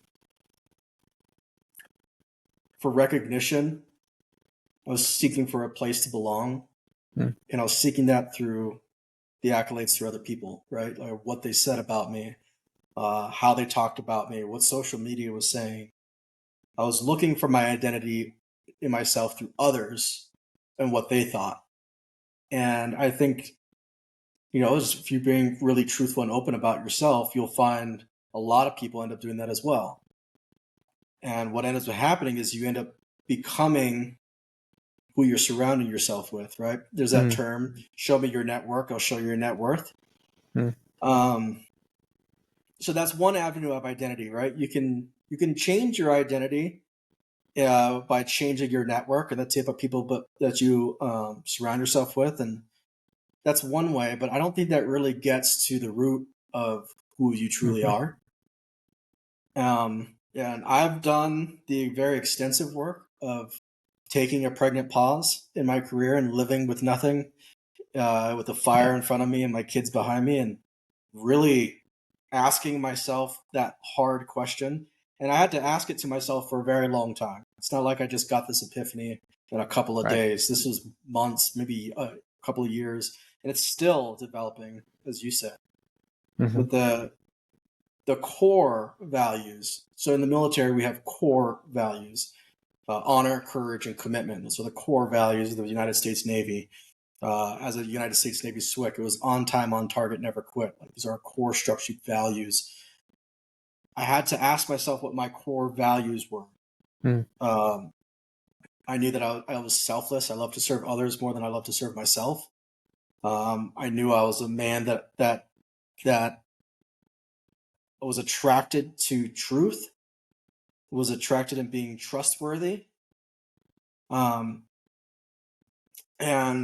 I knew that I was a man that anything that I ever touched or belonged to, I wanted to become. I call it the FFM mentality. I actually wrote it down, but I want to be a field multiplier. I'll leave the middle F out of there. But I wanted to be known as a guy who got put in any circumstance, no matter what it took. You could know that I was going to be like blow it out of the water. If you poured in $100 into me, I was going to bring you $1,000 back. If you gave me a timeline, I was going to cut the timeline in half. Like, I want to be known as a guy who can achieve the impossible, and that's a lot of responsibility. It's a lot of ask on a personal self-evaluation, because it enslaves you to other people, right? And we talked about in the very beginnings, being in the military is about your selfless act, because I'm not in the business of serving myself. I'm in the business of sacrificing my life for others. But in business, in civilian life, those attributes aren't a very easy to understand identity in a corporate structure. I'm not gonna pour everything into this company until the day I die to make this company very successful. There are roadblocks in there. It's just not gonna work. Yeah. So the FFM mentality that I realize is like, whatever I do, people can count on me of, one, being trustworthy, two, being motivated, and three, that I'm going to multiply whatever I'm being given to make this company more successful. That's who Dash is. I'm not a project manager. I'm not a regional sales director. I'm not a tier 1 operator. I'm a guy who multiplies whatever is given to him and raises up everybody around them and gives them the recognition. Like, I don't seek for any gratification or recognition of myself. I'm honored that I get asked to be on a podcast. I'm honored that you reached out to me, but I'm more interested in the people that the message reaches, that inspires them to know that you yourself, your identity of who you are, is truly enough. Like, you as an individual are an amazing person with skill sets that nobody understands.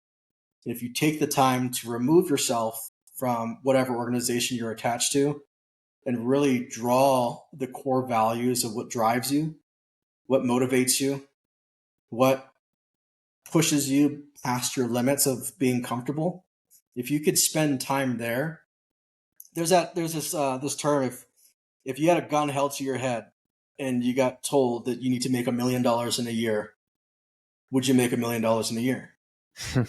Some people are like, no, I could never do it. Now, if that gun was held to your child's head and they said your child is going to die unless you made $1 million that year, would you make $1 million? I guarantee you I'll make $1 million. I'll probably end up making $10 million, because that's the type of person I am. Like, when I'm driven, when I'm given a mission, there's nothing that stops me unless I die.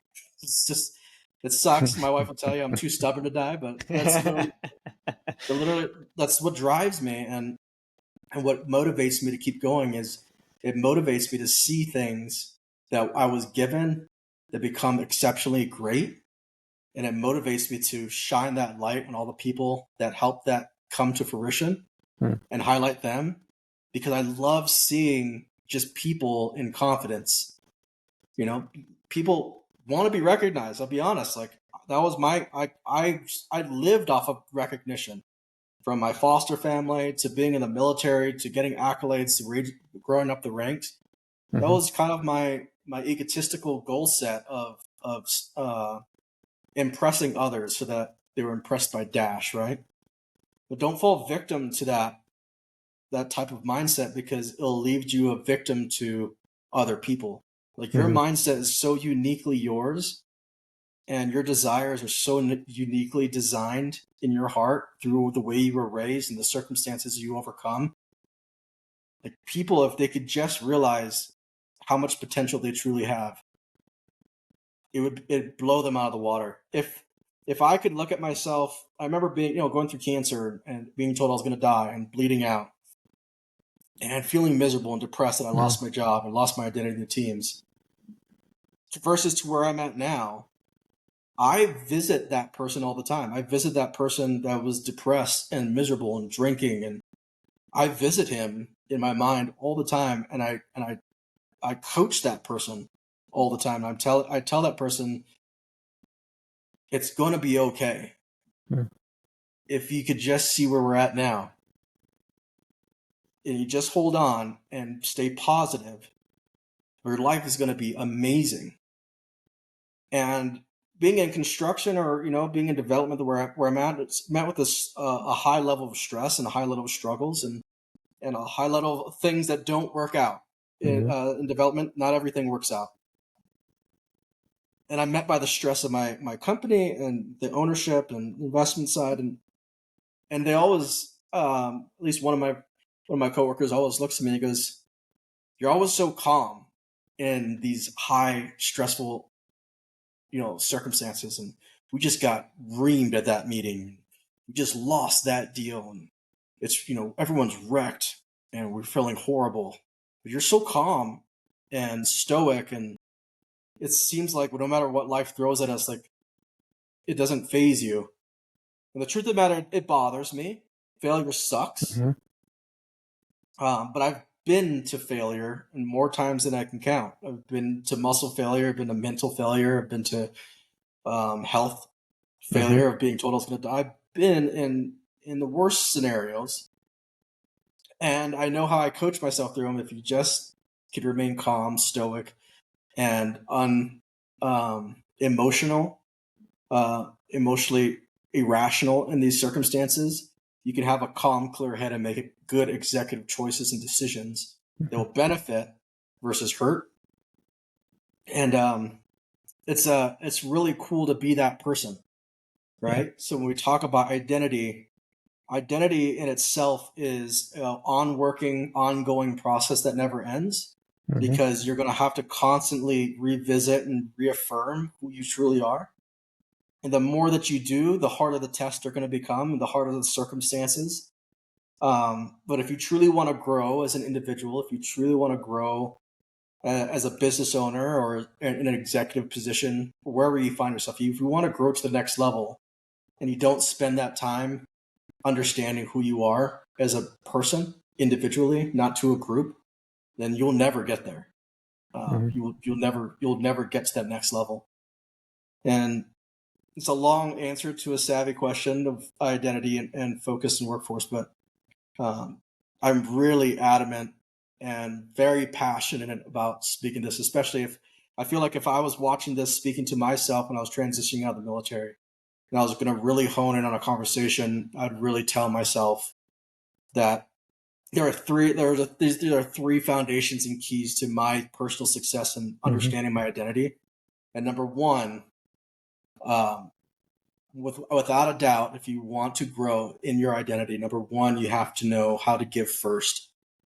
It's the key to every relationship. It's the key to every development. It's the key to every trajectory that you see your life going. If you're not willing to give first, then you shouldn't be in that circumstance. Right?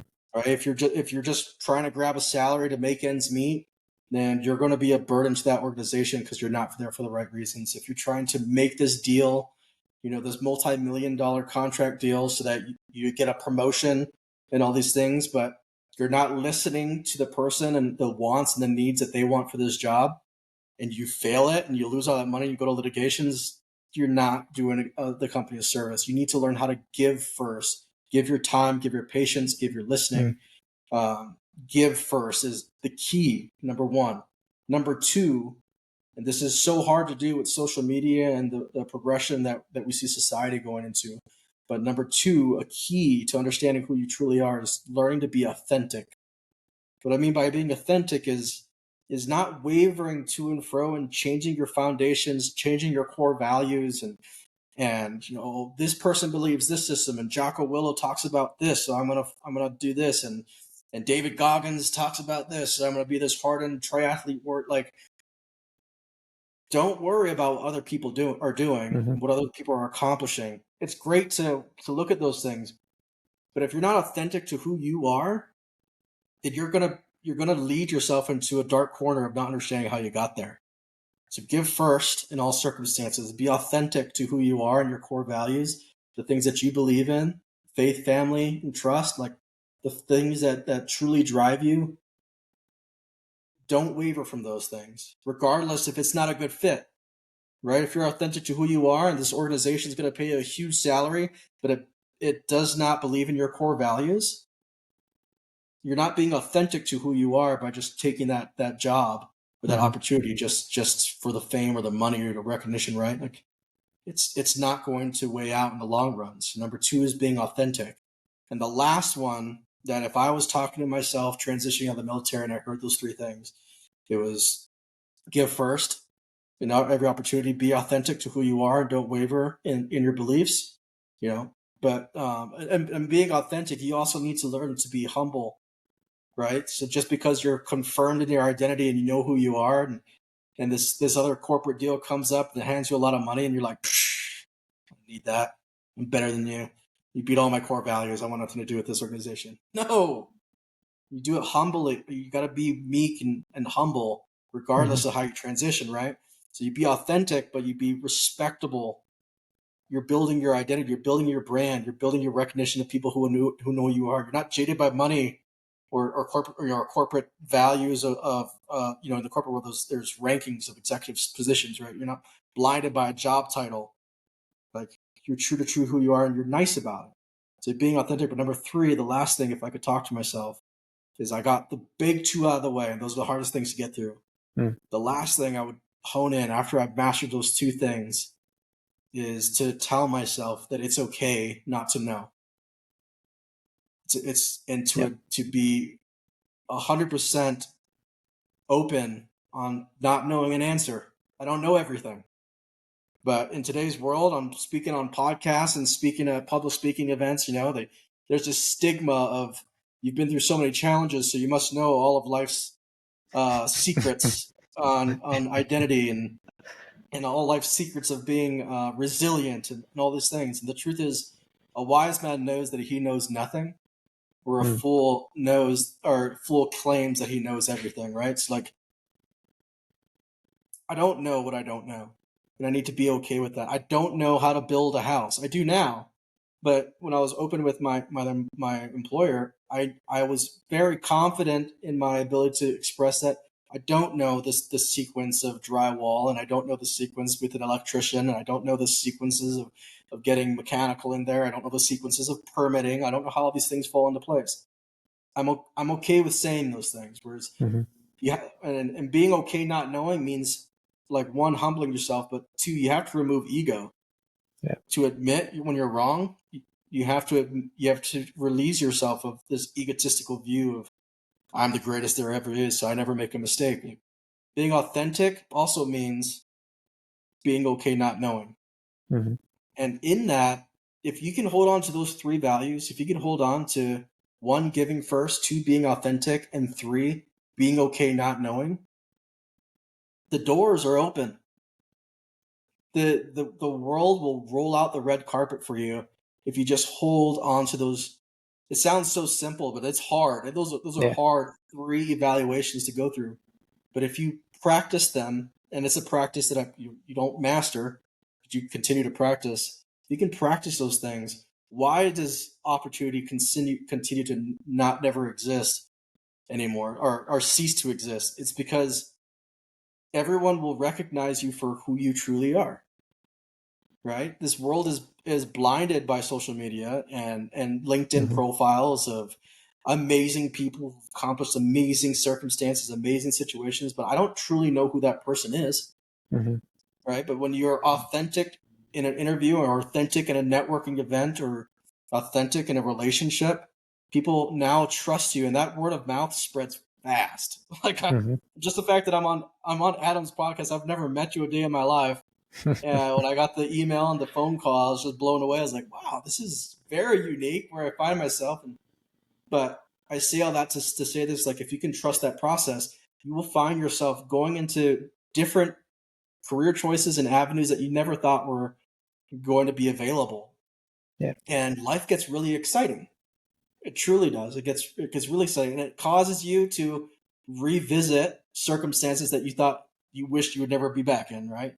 Really Mm-hmm. hard times of not having money. It makes you revisit those times to really hone in. Are you authentically who you are, regardless of how much money you have, or the size of your house, the fancy car you drive? Are you okay with not knowing, and this person's not going to trust you for this trade deal? Sometimes that's better. If you cannot perform the way they want you to perform and you're honest about it, they can go somewhere else and get what they want. That's Yeah. better than you struggling to make ends meet and never performing to what they wanted you to be at. And that tarnishes you, and it also ruins your team. Mm. If your team is surrounded by failure all the time, then you don't make any more deals because now you built this home that the person totally doesn't like, and now they don't trust you. Their word of mouth and their recognition of your company is going to go down the drain. So, like, Mm-hmm. sometimes it's better to say, you know what, I see what you want. I don't think we're going to be able to make that timeline, or I don't think we're going to be able to reach that budget because this is where we're at. Here's a couple of recommendations of other companies or building or builders that I know in the valley that maybe you should talk to that might be able to help you out. Like, Mm-hmm. that's how business truly grows, and your reputation and your identity really gets honed in. It's letting go and being okay, not knowing what you don't know. And if I heard that while I was transitioning out and I was drinking bottles and bottles and trying to find myself, if I heard someone tell me those things, it would have fast tracked Mm.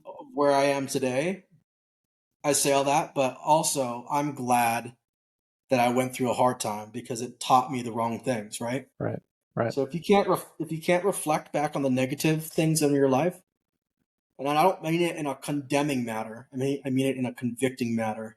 Mm-hmm. Like, I don't look back at the hard parts of my life and be like, dude, I'm so awful. I'm just a shithead, just worthless and stupid drunk, right? Like, those things were Growth. true. Yeah, those things are true, but I'm not going to grow from that. But if I Mm-hmm. convict myself, I don't condemn it. I convict myself and my selfless behavior and the wrong things I was doing. If I convict myself and tell myself I made those choices and that's where it led. So if I find myself in the same scenario, what are the choices I can mean that would change and cause a positive influence in my life? Mm-hmm. That's all life is. That's Yeah. really it. Yeah. Yeah. Yeah. Very, very well said. I really appreciate your take on going a layer beneath, which is, what would otherwise typically be kind of surface level advice, which also is very valuable. And I would say also a lot of times that surface level advice may seep in quicker, faster, easier to allow you to get to that secondary layer that you just kind of hashed out in an awesome way. So really, really awesome answer. And I would suggest also, especially coming from you, given your story and background, it even has more impact, right? Because you're speaking from a place of deep experience versus it just being kind of like you just read it somewhere, right? So it's a really impactful thing to hear for myself included. And yeah, really appreciate you going to that level and sharing that. So we're gonna, in a moment, we'll jump back to where you're at today and project management. But before we get there, I just want to, kind of close out in a way your military service, as we're kind of jumping back, seeing if we miss anything, if you want to add anything there. I know a lot of it you're intentionally, not sharing, obviously for obvious reasons. So if you got nothing else, that's fine. We'll jump back to project management, but just leaving that door open right now. Thank you for that. That's Yeah. it's a great opportunity to kind of reflect on when I look back at my military service. It's funny. So I look back at it now and I'm just thinking, what the hell was I thinking? Like if I got asked to do that same type of work mentality now, I would tell you guys to go kick rocks. I was like, dude, Right. no. If you want me to do what and be what and for how long and get paid how much? No, thanks. Right. Appreciate it. I'm gonna pivot off that respectfully because I'm gonna, but when I reflect on my military career, yeah, I'm just wowed. Not in an egotistical way, but like, you ever heard the people say that, thank you for your service, right? And thank you for serving the country. Like, it kind of rubs me the wrong way sometimes because I didn't really, I'll be honest, I didn't do it for you. Thanks for thanking me, but cool. But now when I look, my guys are still out operating. My guys are still out protecting this country, and they're still doing the crazy stuff that we were asked to do, and jumping in to other countries and protecting people and rescuing hostages and laying down their life. They're still doing those things. And when I look at that, I'm truly like this awe of adoration for not only the privileges that I have now, but I have this perspective of looking at it being like, I have these opportunities because of people that served in the nature of the way that I served. Yeah. And that continue to do it. Like when I still call my friends and I was like, dude, I pray for you. I pray for your safety, but I also just want to be 100%. I'm really thankful for what you guys are doing. I know how hard it is. And I know there are dark times where you contemplate why you're doing what you're doing, but I just want to let you know, like, dude, thanks. Because it's a job that nobody knows about. You read some books or you see some Sean Ryan story of crazy missions that happened, right? But that happens 10 times a day, like in Marine Recon and MARSOC, Army Rangers, Green Berets, Air Force PJs. Like they're living, eating, breathing this stuff every single day all over the world for me. And even if they don't admit that it was for me and they're doing it for egotistical reasons like I was when I was in the military and for money or just for the thrill of it, right? The adrenaline and the pumping. I'm so thankful that there is a set apart type of person that is willing to sacrifice themselves in that limelight. And when I reflect on that, it causes me to look at the missions that I've accomplished and that are up on my wall. And I read over the missions to my kids of the hostage rescues and the direct action missions and fighting against piracy. And I read these to my young kids. My kids are 10, 8, and 1 year old. And I read it to them. They're just like, you did that? And I'm kind of just like, oh, I did do that. Like, wow, that's nuts. And I'll tell you what I was going through while I was doing those things. It was cool. That's the truth. I was looking for the coolest thing to do. Yeah. Whereas now it doesn't have a cool luster to it anymore. It's a very honorable thing to do, and I know the weight I know the cost that it takes a service member to do that. And like we said, it's not for everybody. It's really not. It's literally in the military. Tier 1 operations is called the 1% of the 1%. Like you kind of have to be somewhat mental, and so a couple of screws loose to do some of the things we're asked to do. And there are no come back home missions. There are missions that the sacrifice is worth more than not doing it. So like there are missions that don't go very well, and we pay a huge price for it. I'm at awe with my military career, not in an egotistical way, but just in awe that I even had the opportunity to serve in that type of realm. I look at my military now as such a huge blessing on my life that I had a life to live of hardship and turmoil and pain. I'm just really stoked that I had the opportunity to do it, and I wouldn't change it for anything. Now, going through some of those missions and some of those turmoils, I could tell you I was screaming SDSU at the top of my lung. I can't wait to go to college. This is nonsense. This is bullshit. Like, what am I doing? My back is broken. Why did I break my back for this country? This is stupid. But now where I'm at now, I'm so thankful I did it, because it Mm-hmm. made me the person I am today. Being able Yeah. to assess my core values, being able to um, be a light in a dark place and have a stoic mentality where no one's shooting at me at these job sites anymore. You know, I'm not getting blown up. People aren't placing IEDs out of my job site so they could blow me up before I get to the workforce. Like, it's a great life, and Yeah. it's paid for in blood by the men and women that serve in the military. And I don't honor myself, but I truly honor those who are still serving. And if I'm going to share this with my network, so if some of my guys listen to it, I just want them to know how thankful I am for what Mm. they do and continue to do, men and women, because it's a partnered effort. And yeah, so cool. Yeah. Yeah. What you're saying kind of reminds me of something that I hold, I don't know, very dear, very heavy, like on just my day to day, anytime I reflect on it, which is, live a life that those who, gave everything would honor. Right. Yeah. And that saying, for, I think for obvious reasons, right? For obvious reasons, just has always stuck with me. And, yeah, that's kind of just what I thought of as you were kind of wrapping up. Yeah. Your take on service. That's the key, right? Like Yeah. when I was drinking myself to oblivion and depressed because of woe is me and my circumstances, right? And I was trying to express the pain of losing my best friend, and I knew that no one would understand it because they never lost a friend in combat. And like, when I started to really dive into it, I was like, dude, my best friend would be ashamed of me right Yeah. now and how I'm looking at life. He'd be disgusted that I'm wasting this opportunity to grow and I'm choosing to live a life of garbage. And you'd just say, and it would make his death not even worthy. It would be for nothing. Right. And that hurt me more than it hurt me of just losing my job. Mm-hmm. And like you said, live a life, that's honorable, that other people can, if you can only hear how loudly our parents and our best friends are rooting for us behind the lines, then you would never give up on a circumstance or situation, right? But Mm. no one is more driven on your career pathway than you are. Like, no one's going to invest in your idea more than you are. So, um, yeah, I think that sums up my military career. I mean, shit, I've Mm. done some crazy shit.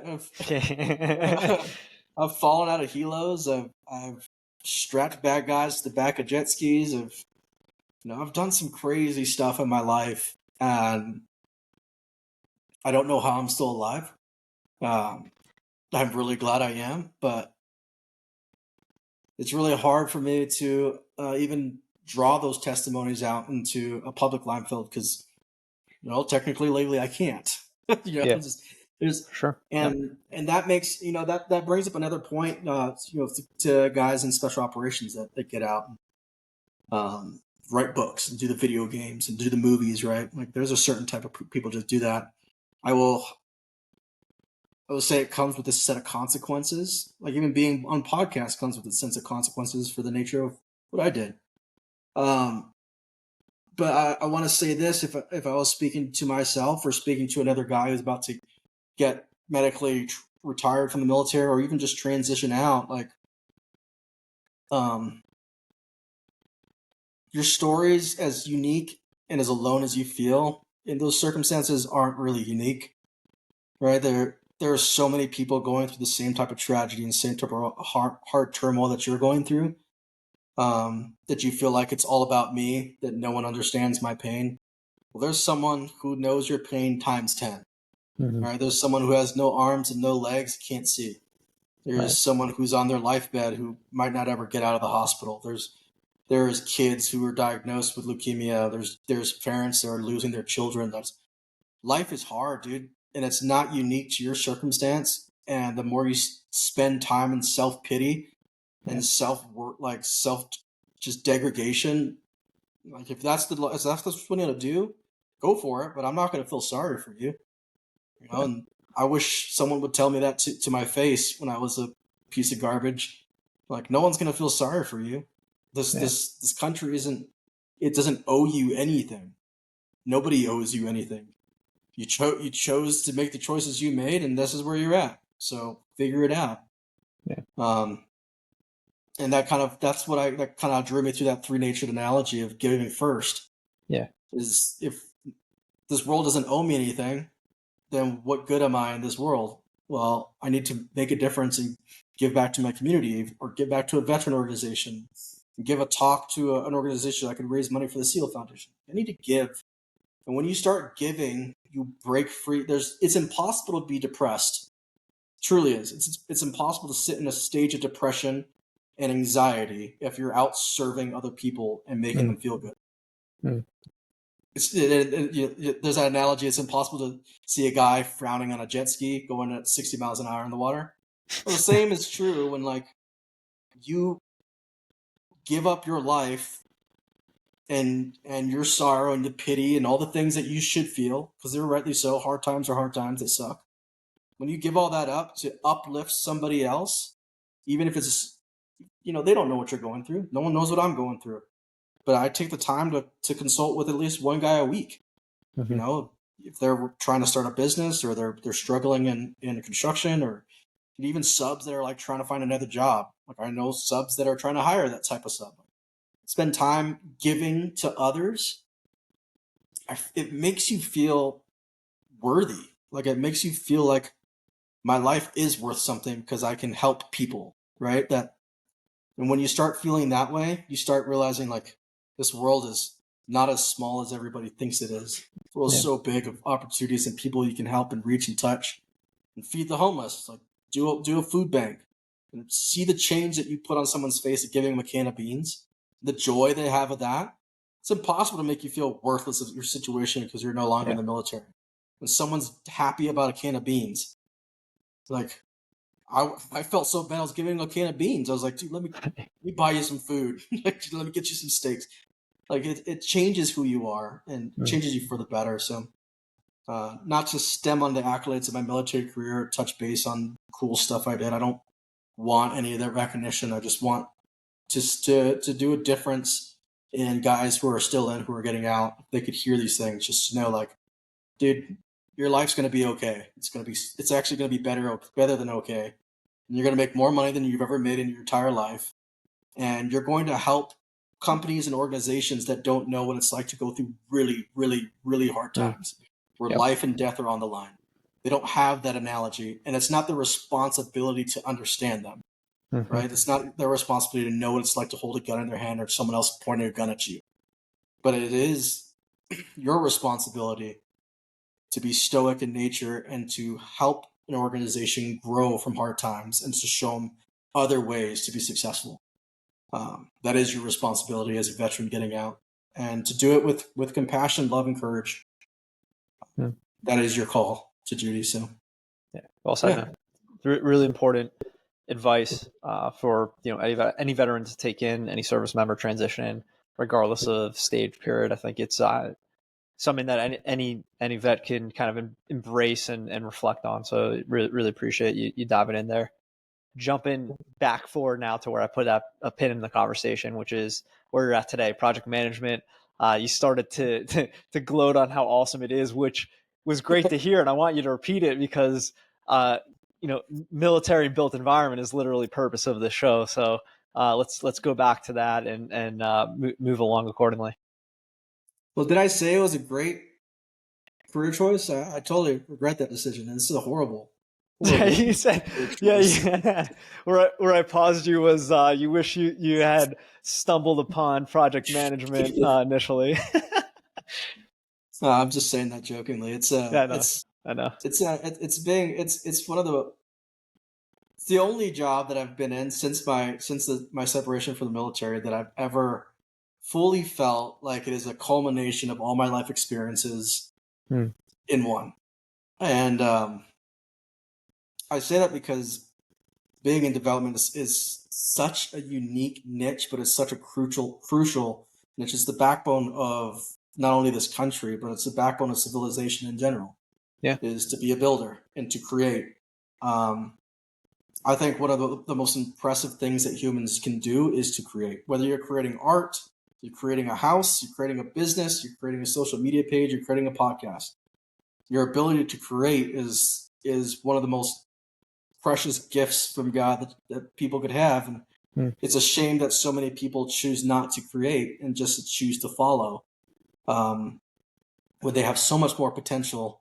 And I think that's one of the things that is so unique about being in development is people think, I've built these built storage facilities or built businesses and built houses and mansions, right?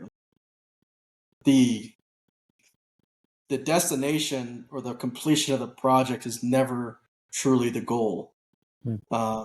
That's the byproduct of being a good project manager.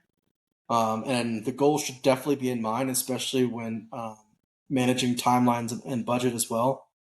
But the true goal in nature, at least for me in my mindset, is to develop a unique set of craftsmen of tools, I'd say, of individuals and organizations, and bringing them together cohesively to work together for a single task, perform it perfectly and on time and under budget. It's magic. Yeah. And the only way that magic happens is through you. So you make or break as a project manager, you truly are responsible for the nature of the project from the beginning to the end. And a lot of people can't handle that weight. It's a huge weight. It's a lot of money. It's millions of dollars, and it's impact on the community, impact to just subcontractors in general, and budget and health issues that arise from people getting hurt, and all these mitigations that you have to put in place. Like the weight of it is immense, enough to break any person. And I think that's why I fit in pretty well. So I don't really break under pressure. It's never been my thing. And I love seeing people just so stressed out that they think there's no possible way out of the situation. I love being able to bring a peace of mind, a perspective of everything's going to be okay, or sharing a peace of mind that you're right, everything's not going to be okay. Sure. But having that calm nature about myself, and that I can bring that to the team. They rely on me for that. It's been really unique. While being in project management, built two design homes. One of the homes was a spec home. It was my third project, and also built a commercial project, 64,000 square feet on 3 acres. Did so all in the span of 2 years. Amazing. It's a lot. Yeah. And especially coming from a background of not knowing anything about the sequences of building. Exactly. It's getting fed through like getting fed through a fire hose. But because of the type of person I am, like I read the entire book of Project Management for Dummies. I spent hours upon hours listening to great podcasts, some of your own, and just great content on YouTube on what it means to be a project manager, or how to be an effective project manager. All amounts to being a good communicator. It's all a project manager is. If you're able to clearly and cohesively come to an agreement through hard situations, but if you're able to do it stoically, calmly, and effectively, it'll make you a good project manager. I don't think I'm the best project manager because I have my flaws. I don't. There are things of building that I don't know. Right.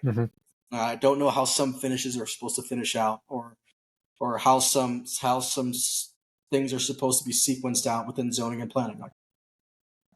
Because I know those things about me now, in order to make a corrective or a positive pathway for me, I surround myself with the people who know those answers. Yep. I'm okay with not knowing those answers. I just bring the people who are experts in those answers, just like I did in special operations. Right. I'm a good communicator and I'm a good navigator. But I can't lift a 200-pound guy and throw him over a fence. That's for Johnny. Johnny's really good at that, right? So staying in my field, being okay not knowing, but don't just sitting there. Oh yeah, I don't know how to do that. And then just being like, okay. No, figuring it out, going finding the answer. Like nowadays, I just wish so many people would just realize this, that all of the information is available to you. That's what blows my mind, Adam. It just blows my mind. If you want to know how something gets done, You can figure it out in Right. about 10 to 15 minutes by getting on a computer and typing it in. Yeah. You can go onto a chat GPT thing. You can go onto Grok and you can ask them. And guess what? You're going to get about 7 solutions to the answer. Like, on context and resources. Now you have social media, right? LinkedIn. I can go onto LinkedIn after finding the people I need to get in touch with, and I can type in those titles into LinkedIn in my local area, and guess what pops up?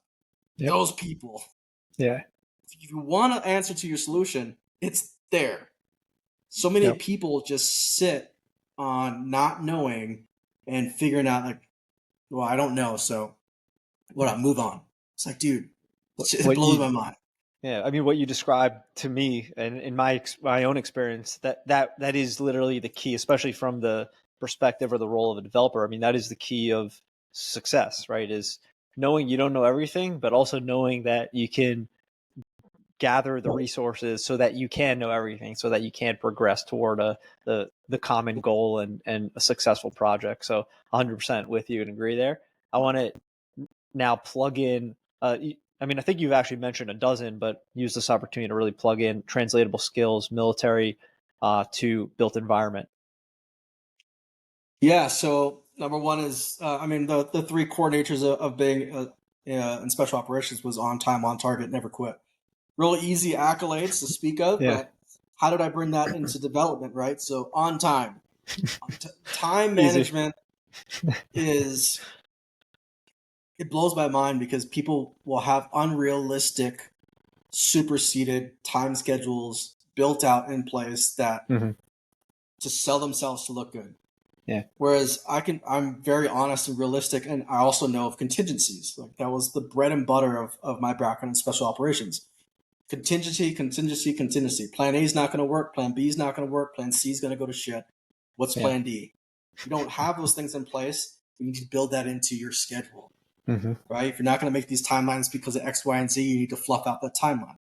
So when people ask me, well, why is your schedule 7 months longer than someone else's schedule that I got? I'm very happy to explain it. These are the contingencies that I put in place of things that can go wrong. If they don't go wrong, guess what? We finish before our completion date, which is a great thing. But when these things do go wrong, which they normally do, it's the art of development. Yeah. Now you have realistic understandings of this is built into the schedule so that we can work through them. Yeah. If they don't have it in there, you're screwed. Now your budget's screwed. Now your schedule's screwed. Now your permitting is screwed. So, like, I don't know how some people do it. Your brand, but expectations. Your brand, it's huge, right? A lot. So number one was being on time. That was my first accolades of the military to transition into this workforce. Number 2 is being on target. Now, what do I mean by on target? Is meeting the expectations of the plan, whether the architectural, structural, planning and zoning, like being very precise and on target of meeting those wickets. And it's really hard in construction now. Milestones, yeah. Those are huge wickets, right? And those are in our bullet points on our schedules. They look so haphazardly with big buffers on them, but the milestones are the key to success. But if you don't have those targets in mind, you're kind of just going through the day by day, we'll get there when we get there. Dude, it ends up in catastrophe. Especially from city planning and zoning. They have no confidence in you. And that will make or break your project as well as your license. So being on target is crucial, and also meeting the expectations of those who are trusting you to build this project. Right? Being realistic with them of things that they want built that don't meet the budget. If they want to meet the bills, you get a change order. But being upfront with them, not building it to the way they want it and then slamming them with an unprecedented change order that they weren't expecting. It's not good business. So having a target, a realistic target, and then being able to float, right? So in special operations, we had a term, shoot, move, and communicate. Never sitting stagnant. But if you cannot hit your target and move off the X and communicate to the rest of your guys out, you're all going to die. Same thing in business, or at least in development, right? I have a target. I'm shooting my target. It moves. We need to move. If I'm not communicating to my subcontractors of the new expectations, if I'm not communicating to planning and zoning of a change in architecturals and sending in new revised plans and getting new stamps on approvals and submittals.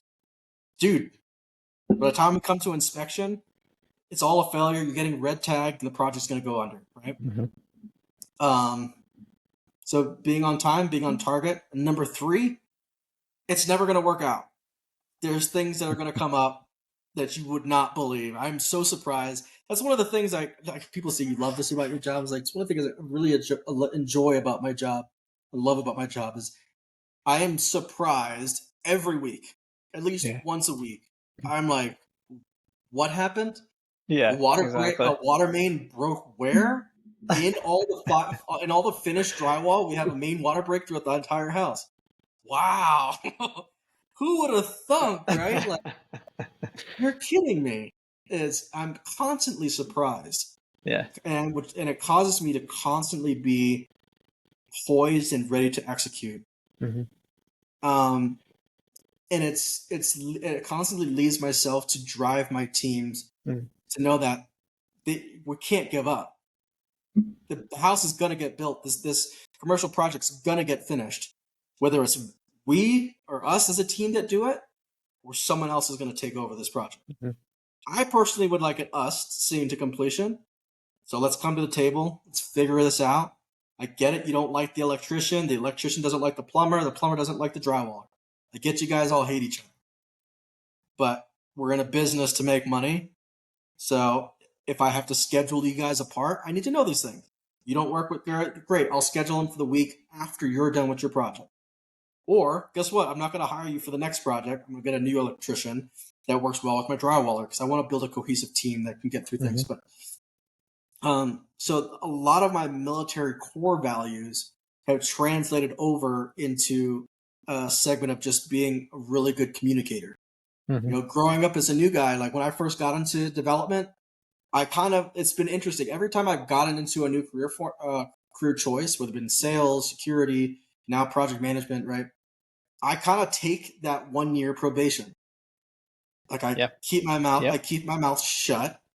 I don't offer crazy wazoo ideas and I think it would be better if we did this, right? I'm there to listen and learn and understand the processes of how they do things, how they manage their budget, how they build their timelines, what their subcontractor list is, what operating software do they use, Procore, or I need to master Procore. Is it Bluebeam? I need to master Bluebeam. Like, what are their operating softwares? What are the technologies that they use? What are their relationships with their county and commissioners and building departments? Like, where are we at? I'm not there to interject change. Change will come, but I'm not there to be a burden or be this guy who has all the answers, right? They hire the miracle baby. Some people are that way. Like, I've seen people come into the workforce, and I'm just like, whoa, dude, you are incredible. You should have been here years ago. Whereas me, I really take a pregnant pause and I just spend the time appreciating, learning, education, and really dotting my I's and crossing my T's before I speak. So I did that for about a year in this role. And then after that year, after I've calculated and brought up all my widgets and my talking points and all my processes that I think could help grow the business or scale the business, other ways we could do better with technology, I feel like I have some ammunition so that now I can present some things at the table. But I think if you come to it too fast force with like, dude, I'm special operations, dude, I've fought the Taliban, fought ISIS, like, this is nothing. We're going to build this house in no time. Dude, that's not going to fly, man. It doesn't work. Right. Doesn't work. I really like how you brought over the recognition of that year, right? You're the new guy from military experience. I think that, I mean, honestly, that works for anyone. You could be civilian, switching jobs. Like, I just think that's a really good kind of perspective, lower your ego kind of approach. And I think you really can't go wrong in that capacity. And especially for veterans, I think it's important because you're really just going from one extreme to the other, right? You're going from military to a civilian environment. So that's love that you brought that up and the way that you kind of plugged it in there. That's great, man. One thing I want to elaborate on this pregnant pause, the probation year, the FNG kind of analogy. That can also break you. There can also be a very negative way of putting yourself in probation and just kind of being like this standoff guy. So when I say like, I kind of keep my mouth shut and I'm studying processes, that doesn't mean that I'm not operating in the full capacity of the responsibilities that they're giving me and excelling at them or trying to excel or surpass expectations. I'm still doing those things. What I mean is I'm not trying to input my expertise just because I feel like it. Right. There are certain components where if one of my project managers is freaking out and I think he's being ridiculous, guess I'll call it out. But in a loving manner, in a very professional manner, away from everybody, personally, like take some time for career development and share some of my experiences with him. But I'm not going to do so in a corporate setting, right? There's professional ways of calling things out or even suggestions, right? There's very tactical ways you can promote suggestions, but don't try to be the know-it-all, right? That's kind of the name of the game. Because the truth is, people know there's always someone bigger, always someone stronger, always someone faster, always someone smarter. You will miss those people. You will miss those opportunities for a relationship with them if you think it's you.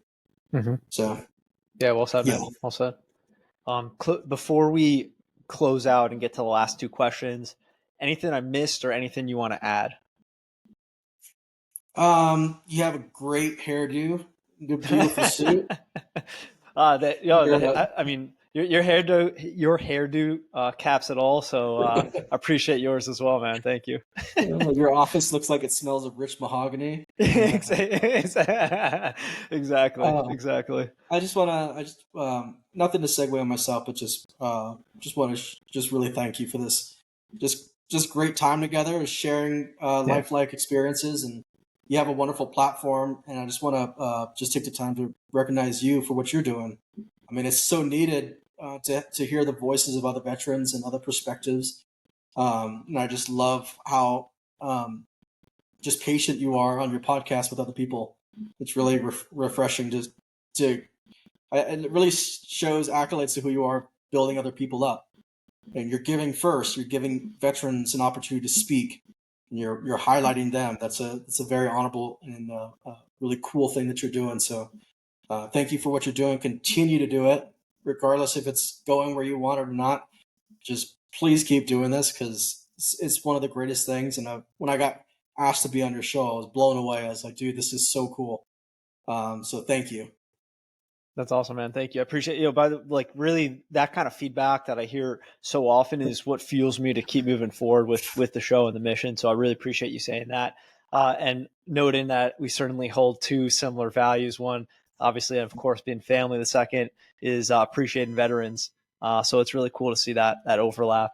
And yeah, I really appreciate you joining the show and sharing your story. It's really an amazing one. Excellent. Absolutely. So before we finish, last two questions on the show. First, we'll start with wellness practice. What does that look like for you? Well, you can see my sauna behind me. Yeah, love it. Wellness, it's everything. So I get emotional when I talk about it because if it weren't for my wife, I would not be alive. My wife is a wellness coach. She spent a majority of her 20s studying yoga and yoga nidras and learning Sanskrit and living in India and learning diet and learning all these things. Awesome. Learning about inflammation and learning about turmeric and learning about how things relate to life, and not just running, but even the things you consume, how it affects your mind, how it affects your body and joints. And being where I am at now, I'm 100% disabled, retired from the military, but I have issues with breathing. And why do I live at the top of the Rockies? Well, because it allows my lung to work over capacity, even in just walks and hikes, right? So when I do go to sea level, when I go and visit Chicago or Florida, yeah, I feel like a stud. But it can go by the wayside quickly, and it happens to me periodically. I'm human. I make mistakes all the time, and I get so caught up in work. I'll work till 8 o'clock at night. I won't eat all day. I'll miss gym time. There are a lot of times I found myself sacrificing my mornings, my gym time to work out so that I can prepare for the next meeting and get my notes in line, get my budget straight, right? Every time I've done that, it's come with huge consequences because it will develop a new pattern in my life where I start to get a little beer belly or start to get complacent, and it never really serves me well. I think when it comes to healthcare and self-care, if you don't have those things laid down in your foundation of, like I said, like in the beginning, of your identity of who you are, then you're just really becoming a slave to the organization that you're serving. You're not becoming uniquely you, right? So like uniquely me is working out every day, every morning, doing my self-care, whether it's cold plunging or my sauna treatment or going on my walks or my hikes. Or if I don't do those things and I'm just serving the company, I'm going to be a detriment to the company when my health falls apart. Yeah. And that's just how it works. Like if you're not eating healthy and you're going all to these corporate events and all these networking events and you're drinking all the wine and champagne and getting drunk all the time and getting fat, you're not serving the company, and you're going to end up deteriorating and falling apart. Have I done those things? Oh yeah. I've messed it up royally and made sacrifices that thought I was making the right sacrifices, only to learn that I messed up. Self-care, self-help is everything. And if you're not taking the time to do it, then you're making a huge mistake. The other thing I'll tell you about self-care is it's not as hard as people think. It's not this grand thing where I run 16 miles before work every day and bench press 4,000 pounds and like do all these great things. It's small. I'll go for a walk. I'm going to do some bench press. I'm going to do a couple push-ups before this meeting. Like, it's stupid simple. I'm, instead of eating all that crazy garbage of gift baskets they give me, I'm going to eat almonds that are dry and with no flavor, like, because my body needs it. Instead of drinking coffee and energy drinks all day, I'm going to drink a whole gallon of water for this every day this week. My body needs hydration. You make those small changes, just small. One thing, do one thing in a month, accomplish one thing. I walked every single morning before work for this month. Dude, now you can go on to step 2. Now you can do a little bit of lifting, right? You can cut your walk in half and do a couple of lifts in there, or do some push-ups. Or on the weekend, I can go soak in a hot plunge or a cold plunge. I can do a sauna. Small little changes. We have that in the military, going through survival school. You learn as being in prisoner of war camp and all these things. The people who make it are the people who hold on to small victories and stop looking for the end time, long, quick results, right? It's making small changes. You're not going to feel them instantaneously. Just because I eat a salad, I'm not going to feel like invigorated and shredded. But I'm going to make these small choices because I know, one, it's not going to be a detriment to my health. It's going to serve me. And number 2, it's a small, easy thing I can do to not get that monster out of the cold fridge because I want that flavor and sugar and caffeine high. And then I have the crash at midday. Instead, I'm going to drink water. Water's not sexy, but guess what? It does amazing things for your body. Just drinking water. I like to have a cup of coffee every day. I just have a cup of coffee either with my wife or a friend. But I drink water predominantly because it's a detoxing, non-calorie, non-invasive, and it flushes out your kidneys and your whole body, and it hydrates your system. The more you drink water, it's insane. You get more energy. Who would have thunk that one of the most available resources in America for everybody is one of the best things for you that will give you the most amount of energy? No one wants it. Nowadays, it's just sodas and energies and the things with the highest amount of caffeine for the most amount of buzz, right? Like, it's self-care, self-help is huge. If you want to see yourself progress to the next level, if you want to see yourself grow to that next, pivotal point of your career, whether it's being a senior project manager or actually taking over the construction side of your development company, being a key leader, you're not going to get there by making poor life choices in your health. People do get there, but what happens to every person who fast tracks that ladder and doesn't do that self-help? They deteriorate, they get sick, their body falls apart, and they end up leaving.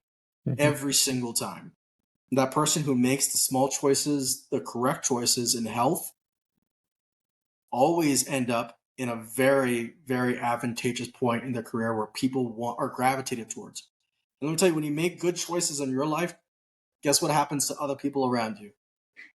That whole conviction thing we talked about. Like, I'll just say it for an example. In my company, my one of my senior project managers freaking loves caffeine, loves 5-hour energies, loves all these things and these crazy energy drinks, right? And he sees me always drinking water. I have a cranberry juice gallon jug that I fill up with water. I drink it every day. So much so, he decided to drink water. He's made these small steps. He stopped drinking coffee. He doesn't even drink coffee. He's drinking 7 espressos a day. Now, I'm not judging, but I'm judging. Like, you're going to become a slave to that thing where if you don't get that fix, you're not going to feel like you can perform. Yeah. And you become a slave to caffeine, or you become a slave to an energy drink. You become like we all have vices and we all have things that we're trying to get through. But making those small changes aren't actually just for you. So self-health, self-care. You think it's personally for you, for your branding, for your health. Well, you're actually becoming a better leader because you're leading in a good, responsive way. Other people are going to be attracted to those. On the other side of it, other people are going to criticize you for making healthy life choices. They're going to dumb it down. Oh, you're not drinking at this party? Like, oh, you're too good for us? Yeah. It's like, no, I'm not drinking at this event because I don't feel like drinking. And also don't want to be hungover for tomorrow's meeting. I don't want to get a good night's sleep. I just flew into here and I don't feel like getting drunk. Like, you're going to find criticism in those things. And, when all the guys go up to the gas station to go get goodies and treats and knickknacks, right? And you're like, no, I'm good. I don't want anything. Oh, you're too good to eat a donut. Or it's like, no. Go eat your donut, man. Go drink your drinks. Like, go drink your energy drinks. Like, dude, kudos to you. I'm not telling you anything to change your life. I'm doing self-help, self-care, right? I love my life and I love the way I can perform. I need to perform for my family and be healthy. So I make these decisions. I've never once, like, I've been doing this for a while now, met someone who criticized me in the beginning who ends up criticizing me after a couple of years of being together. I've seen small corrective changes of guys implementing either physical fitness, hiking, some type of positive thing in small amounts. So it's just drinking a cup of water. Like, it sounds so simple, just drinking a cup of water. Yep. To where 2 years down the line, I'm still best friends with them. They're like, dude, I'm so stoked where my health is now. Like, as I feel so much better. Like, it makes me proud. Yeah. And if you don't take the responsibility of owning your life, like, no one else is going to do it for you. Yeah. My health is really difficult, right? I have a broken back. I have TBIs. I have broken, dislocated shoulders. I've got, tinnitus, so I go deaf all the time. Like, I don't breathe. So if I get a cold or I get the flu, I'm screwed. I'm on oxygen and, like, it's really rough. Yeah. My life's not easy. So self-help care is very important to me. And, even the investment side of self-help, right? Like, people don't want to spend the money on a gym membership. But if you're not investing in you, no one else is going to do it for you. If you're not taking the time to invest in your health, no one else is going to do it for you. Yeah. I invest in supplements. Supplements are huge for inflammation, right? I take the lion's mane supplements and mushrooms and reishi and I take turmeric pills for inflammation. Like, I do all these things because they're not going to hurt me, right? It's not like a push-up is going to hurt me and make my life miserable. It's going to suck. I don't like doing it. I can't run, but I go on long walks. I don't like doing it. But the benefits outweigh the cost. Buying a sauna. So a lot of people are like, I'm not wasting my money on a stupid sauna. Like, I can go spend that money at a bar or a fancy dinner, or fancy vacation. Well, this is awesome to me because I can wake up at 4 o'clock in the morning before anyone's up and I can detox all the toxins in my skin and exfoliate it through sweat. And I wipe it off in 30 minutes. 30 minutes, I can detoxify all of my skin and get a nice fluffy beard when I come out of it. Like, these are small. Just a little bonus. A little bonus, but I live on the top of the Rockies, so having a cold plunge is pretty easy. I just put a tub of water outside and it freezes. But I can do these things because it helps with my nerve damage. I got a bunch of nerve pain from having my lung removed. I make these small choices versus just looking at my circumstances and be like, oh, this is my life. I'm in pain. I'm miserable. All right, how can I serve you? What do you want? Let me build your house? Great. Here's a budget. Here's your timeline. Like, I can't serve somebody in a good capacity if my mindset's not there. Doing the cold plunge resets my nervous system, helps me with pain a little bit. Sauna helps with inflammation a little bit. Doesn't take everything away. There's no key to success. There's no instant pill that's going to make you extremely healthy. So I take, small steps, small little corrections, small little victories. After years, they all add up, right? Yeah. And everything in life is about balance. So I'm not a super guru nut on health. Right. I like to eat red meat. I like to have a beer every now and then. I'm not this huge stickler of saying like you have to eat nothing but greens or be a carnivore diet or do all these things. Like everything in moderation. If you can learn to moderate the good and bad, you can balance them out. You're never going to be perfect. Right. Sometimes those times I've had a Coca-Cola, like take me to the bank. It happens. My wife will scold me for it, but it tastes good. What can I say? A good Coca-Cola on a hot day, I'm just like, dang, this is refreshing. But there's a balance, so I'm going to moderate it. I'm not going to drink Coca-Cola every day. I'll have a Coke maybe once a month, or maybe once every other month, or if the situation arises for a celebration, maybe we'll crack a Coca-Cola open. It's cool. Everything in moderation. Just flexibility, and fluidity within your life will pay dividends, just like in long-term investment. In anything, right? In your portfolio, in a 401, in the stock market, you're not going to see instant gratification on your purchase. But if you keep to it and maintain it, it grows over the long time. And then all of a sudden, like you get big bonuses, right? Like some big grabs. You get big losses. Shit happens. It is what it is. Yeah. Well said, man. I completely agree. I always like breaking it down to, as you noted, right? Just try drinking some water, try going on a walk. You always could just go back to that core like simplicity of this will improve your life over the long term. Do you not want to feel better? So I completely agree with you. Really well said. Appreciate how you broke that down. Really cool to hear about how your wife is, kind of supporting you on the wellness journey.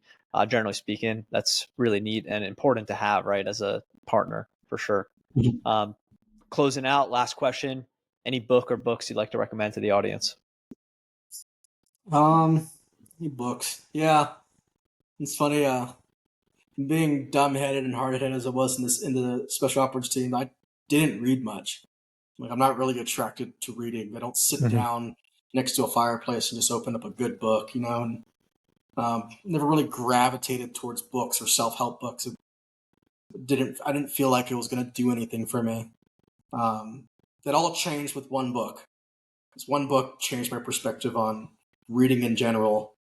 That book was Never Eat Alone. I have the book up there. The book is called Never Eat Alone. And it's more of a story or a testament on this guy's life about networking. It talks about the 3 pillars that I kind of elaborate on giving first, being authentic, and it's okay not to know. But it also talks about how every relationship, no matter the good, the bad, or the ugly, it can all live for a purpose, regardless of where you see it now. 10 years down the line, that same person that didn't really like you or agree with what your statements were because you were kind to them now is a executive in a Fortune 500 company and wants you to work for them. Like it really changed, kind of postured my mindset of I'll be truthful. I was like a chicken or a cat scratching at water trying to make an opportunity work for me. Just begging. I remember begging at these networking events of just being like, dude, I will mop your floors and clean your bathrooms if I could just get a paycheck, right? Like, I have a family, I have kids, I'm stressed. I don't know who I am or my identity. I just need something that I can rest on. And I went through it with the wrong mindset. I went through it with like, just give me. And if you give me, I can serve you. Versus actually getting to know these companies, getting to know these executives or these hiring managers or these recruiting managers, and getting them to speak about the complex problems that they're facing and how they're trying to provide solutions to them, what type of person they're looking for. Guess what? It might not be me. My friend Brandon is very passionate in website development and designing. Like, he loves it. He loves coding. Have you talked to Brandon? Like, hold on, let me grab Brandon over. Bring Brandon over, and they're like, "We're just the guy I was looking for." Dude, that in itself pays dividends. 10 years down the line, Brandon's going to own that company. And I'm going to find myself no longer in development and being like, man, I wonder what I'm going to do next. And Brandon's going to be like, dude, come work for me. You got me in this job. You got me to where I'm at. When you pour into others and you want other people to be successful, and that's your passion, is making others successful, it's a weird formula that you end up becoming successful. Isn't that weird how it works? Like, when you build people up and you pour into them and you want nothing for the best for them, and they become it and they crush it, then all of a sudden, like, I can get another job tomorrow. If I didn't have this job, I can move on to another job. I don't know what the job. There's so many different avenues to work on. That's what I said. Life is so interesting to me, where people don't feel like they have options or opportunities that are there for them. Well, I think it starts at its core basis. One, you need to identify who you are and what type of person you are. And two, you need to figure out how you're serving others, not what other organizations can serve you. I learned that from the military. You learn that beaten into you, blood, sweat, and tears. But it's the same thing in the civilian world, in the corporate world, in development. It's not Dash Wong who built a house or built that building.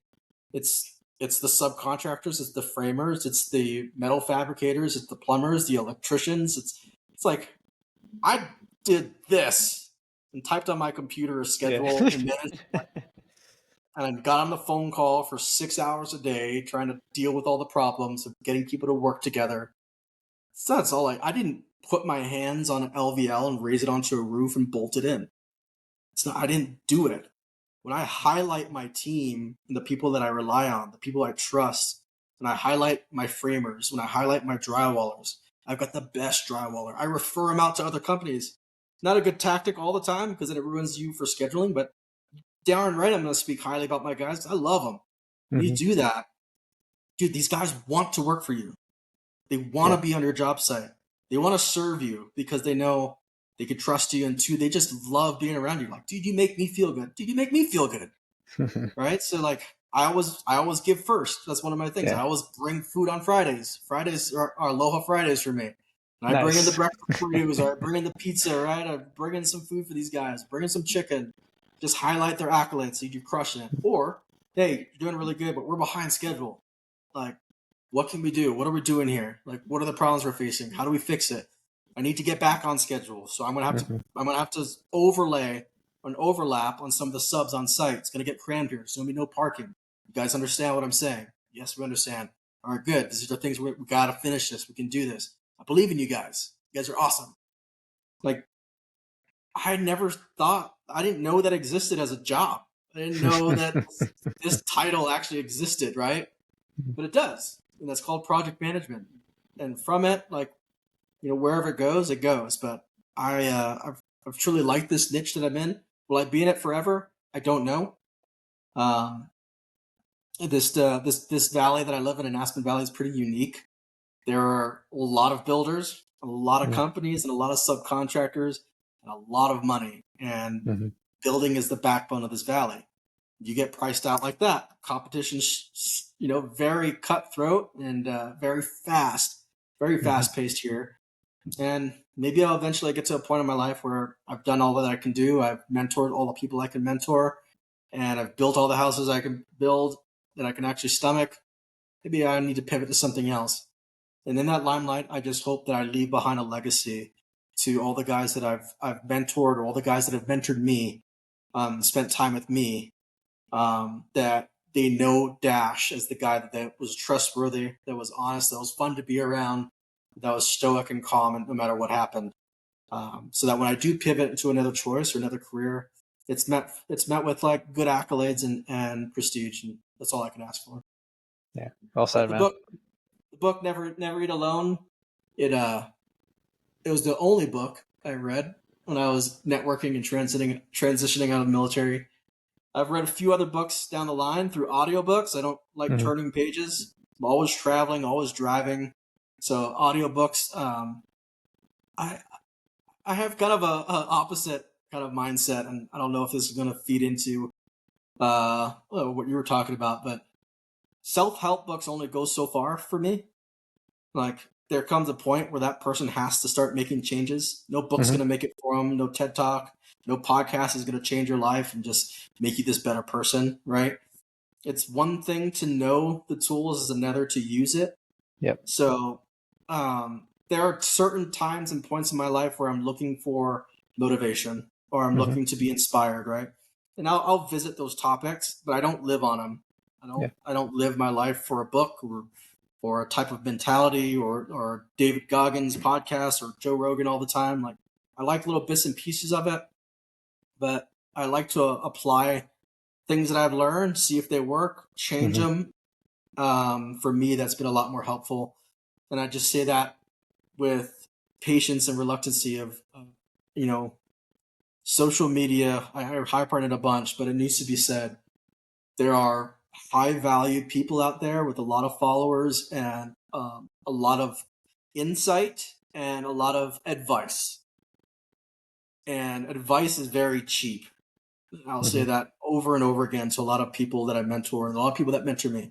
Advice is very cheap, but the most heaviest advice you can give is the advice that you ask for. And what do I mean by that? Going to a TED Talk and just listening to a subject matter talk about an experience or something is one thing. But going to a mentor of someone who is excelling in that field, whether it be in construction, development, budget, planning and zoning, going to a mentor and asking for advice, very different. You will learn so much more by asking for advice rather than seeking other people, because people have 1,000 things to say, right? And 1,000 ways to do things. And I always tell my followers and tell other people, don't listen to me. Like, don't listen to what Dash says. And don't live your life the way Dash says to live it. Like, I don't have it all figured out, dude. I'm just making a lot of it up as I go, and I'm trying new things, and some things work, some things don't. But my life is very uniquely mine, and because of the way I was raised and circumstances I've been through war. It's a very unique pathway for me that's very different than your path. So my advice probably doesn't apply to you. It doesn't work for you. Don't go searching this world for answers from other people. Like, you got to be very careful, because people are very manipulative, and people are very that's the reality of this world. People have an agenda, and they have something they want to get out of you, right? They want something from Adam, they want something from Dash, so there's a way to get it, whether it's salary or bonus structure, like, whatever. There's ways to get what they want. If you're seeking advice or you're seeking answers for your life, you start by looking within. You start by taking that pregnant pause and analyzing yourself in the hardest places, right? Are you drinking too much? Are you sleeping poorly? Are you staying up way too late, scrolling on social media? How much time do you spend on your phone a day? I've scrolled through some of my subs and some of my partners and my teammates. I've looked at their phones 6 hours, 9 hours screen time daily. Average for the week, 6 hours a day per week. I'm like, there's your prop. That's a simple solution. Like, you're not going to find the answers in these apps, in these self-help talks, and these self-help books. There's great advice in there, but until you make those changes, those small changes, and drinking the water, taking a step, taking a walk, until you start working there, don't expect your life to get any different. And the second part, beyond everything else I ever said, is change is the hardest thing you'll ever do in your life. Don't listen to what anybody tells you. Change is the hardest thing. It's the most uncomfortable. It's the most unrealistic. It's the most expensive. It's the most burdensome thing you'll do is change. But change is essential into getting into the next level or getting onto the right pathway of life. If you never make a change, then you're actually, what do they call it? Well, a person who expects a change but makes no changes is a psycho. They're psychotic. Right. Right? You expect all these things to change, and you just hope for them to change, but you make no changes yourself. Mm-hmm. It's actually a form of psychosis. Mm-hmm. It's impossible unless people change things around you. Like, you can change, but it's never going to change you. Mm-hmm. You have to make the change. And whenever I find myself in a really difficult circumstance, difficult scenario, difficult decisions, I actually get really excited about them. That's why I can stay so stoic and stay so unemotional. I am emotional, don't get me wrong. Like, I love and I feel things and I feel sadness, but I don't react to anything in an emotional manner because I know in this hard time there's a change happening. And in that change, it's leading me into this next segue of my life and preparing me to make better choices, better executive decisions, being a better mentor and a better leader. So I welcome it. I'm like, okay, if here we are at a hard time, behind deadline, behind budget. I've been here before. I've seen the consequences, and I know some things I can add to this. Let's try this. Like, go through it with a vigor and a manner of, like, not saying woe is me, but what's next? We can make small changes. We can do this, and that's what's going to separate you from 99% of this world, man. If you can just live your life that way, you know, just being just even keeled, not wavering to and fro. It's pretty cool. I'll say this: life is good, even if your circumstances aren't. My circumstances suck. Like, if you want to know the true dash, I was in February. I got crushed by 4,000 pounds at a job site, broke my pelvis in 6 places, broke my back in 3, bled out again, got 5 blood transfusions, and I can't walk. You can see my crutches behind me. Like, I'm on workman's comp, in immeasurable pain and like I got nerve damage in my left leg, and my best friends are like, dude, like, you can't catch a break. Cancer, removal of the lung, blown up on deployments, falling out of helicopters, and now this. But like I said, change is hard, and I've been here before. I've been broken before. Like, my life does not look like beautiful roses and rainbows to people who are standing right next to me.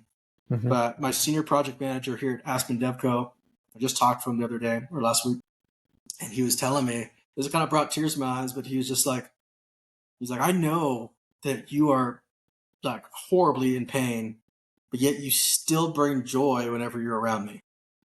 Like, you can still smile, and you don't point the finger in it. You haven't blamed anybody. And I was like, yeah, I don't. It's not going to do me any good to point the fingers and what could have happened and why this happened.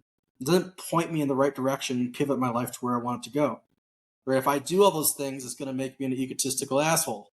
And it's not going to change my circumstance. But, you know, I always tell my kids, I give them this pen, not the sales mentality to sell me this pen. I always tell them, with this pen, you are the author and you are the writer of your destiny. You write the next page. You write the next word, the next sentence. You write it. Like, God doesn't write it for you. You get to write the choices that you're planning to make and why you feel the way you feel. Now, God will protect you and help you and give you a design plan. And, you know, I love the Lord with all my heart and I believe in him, but he's not going to make things happen in my life if I don't move in a certain direction. You have to make a choice. And nobody else is the author of your life. Like, if I listened to a lot of other people and the author of my life, I would never have been in special operations. I would have never, I've never done hostage rescues. I would have never, you know, saved lives. I would have never, you know, defended my country. I would have never done, I would have never met my wife, like, the woman of my dreams. Like, I would never be where I'm at if I listened to the author of other people trying to write my life story down. And I've been in some really dark places where I thought my life story was over. And this is it. This is the story of Dash. But I picked my pen back up and I started writing another chapter in another segment. And you, the listener, the veteran, the entrepreneur, you have that power. No one else has that power for you. You write that small correction of just, I'm just going to go for a little walk once a week. Realistic goals, not unrealistic, just once a week. Maybe it'll make a difference, maybe it won't. Small changes, dude. You write that book, and the ending of the story, it's going to be a culmination of small victories. People are going to be blown away by this ending testimony of the culmination of your life. It's a beautiful thing. Life is the most amazing thing. You know, suicide is a huge deal in veterans transitioning out of the military. And I say it with full remorse and full understanding that I get it. You lose your purpose. You lose that design pathway. You lose that identity. Dude, I know exactly what you're talking about and exactly how that feels. Pick up the pen, write the next chapter, move on. Do not sit there and just wallow away. Know that your situation and your turmoil is not unique. You know, we always said this in special forces. No one's special. We're just a force. You know, you don't think someone else can do better than you?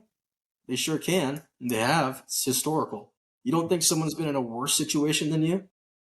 They can, and you can find out. You can just type it in. People are far worse off than you, and they're very successful. That's what should motivate you and drive you. Look at the people who have, like, I watched this guy speak on a TED Talk. No arms, no legs, in a suit, smile on his face, and he talked about, why do people ask me about resiliency? He goes, I'm not tough, and I'm not strong. I can't lift anything. He goes, so what gives me joy? It's the purpose that I can tell you that you can do all things if you would just make a small step. And he can't step. He's got no legs. So, like, if that guy can have motivation and be successful when he shouldn't be. He should be, my life sucks. I can't walk. I can't do anything. I can't pick anything up like mine. But yeah, he has such a vigor and a passion for life. And who am I to sit here with all my arms and legs, with vision, with a tongue in my mouth that can speak words and ears that can listen? Who am I to sit here and wallow over this circumstance? I'm going to pivot. I'm empowering whoever's listening to take a step forward in the right direction. You don't have to take a leap. You don't have to take a bound. You don't have to jump for this crazy goal. What you have to do is just one little change. Just one. Start with a change of mindset. Start with a change of heart. Start serving others, giving first. Start with your local communities. People need food. People need clothing. You don't even have to give them the food or clothing. The food's there at the food bank to give. You just hand it out. Make these small things to get you out of that rut. Once you start serving others, you'll realize, I can serve so much more. I have so much more to give. I have life experiences that no one understands about. I've been to war. I've been to combat. I've been in the military. I grew up the ranks. I have so many things that I can give back. Keep serving and keep pushing forward. Keep giving back to your community. Write that next chapter in your book. Make good life choices. And yeah, you can do this, and I believe in you. So that's all I got. Well said, man. Truly, and I mean, listen, I'm very inspired. You do have a incredible story of resilience, and it's really inspiring. And I, wish you a continued easy, successful, quick recovery where you're at now. And I'm sure you're gonna have it with that mindset and approach. And really appreciate you sharing everything that you did, Dash. Thank you, man. Well, Adam, thank you so much, and again, thank you to what you do. Continue to press forward, and let's talk offline if you need to look at for other veterans that are in the same workforce. Like, Awesome. I'm happy to share some contacts with you, but it's truly a blessing to see people like you, and especially knowing about your background after we talked off a few weeks ago. You have a selfless life. You have a service giving life where you love to serve others, and you're building a platform to allow other people to share their thought process and experiences. And don't stop doing this, man. So thank you to Appreciate you, it. and yeah, look forward to talking to you again. Awesome. Thanks, Dash. All right, bye, everyone. Thank you to our channel sponsors, Jet.Build, If you're looking for ways to better manage your real estate development and construction projects, look no further. Jet is the command center software for end-to-end real estate development and construction management. That's www.jet.build.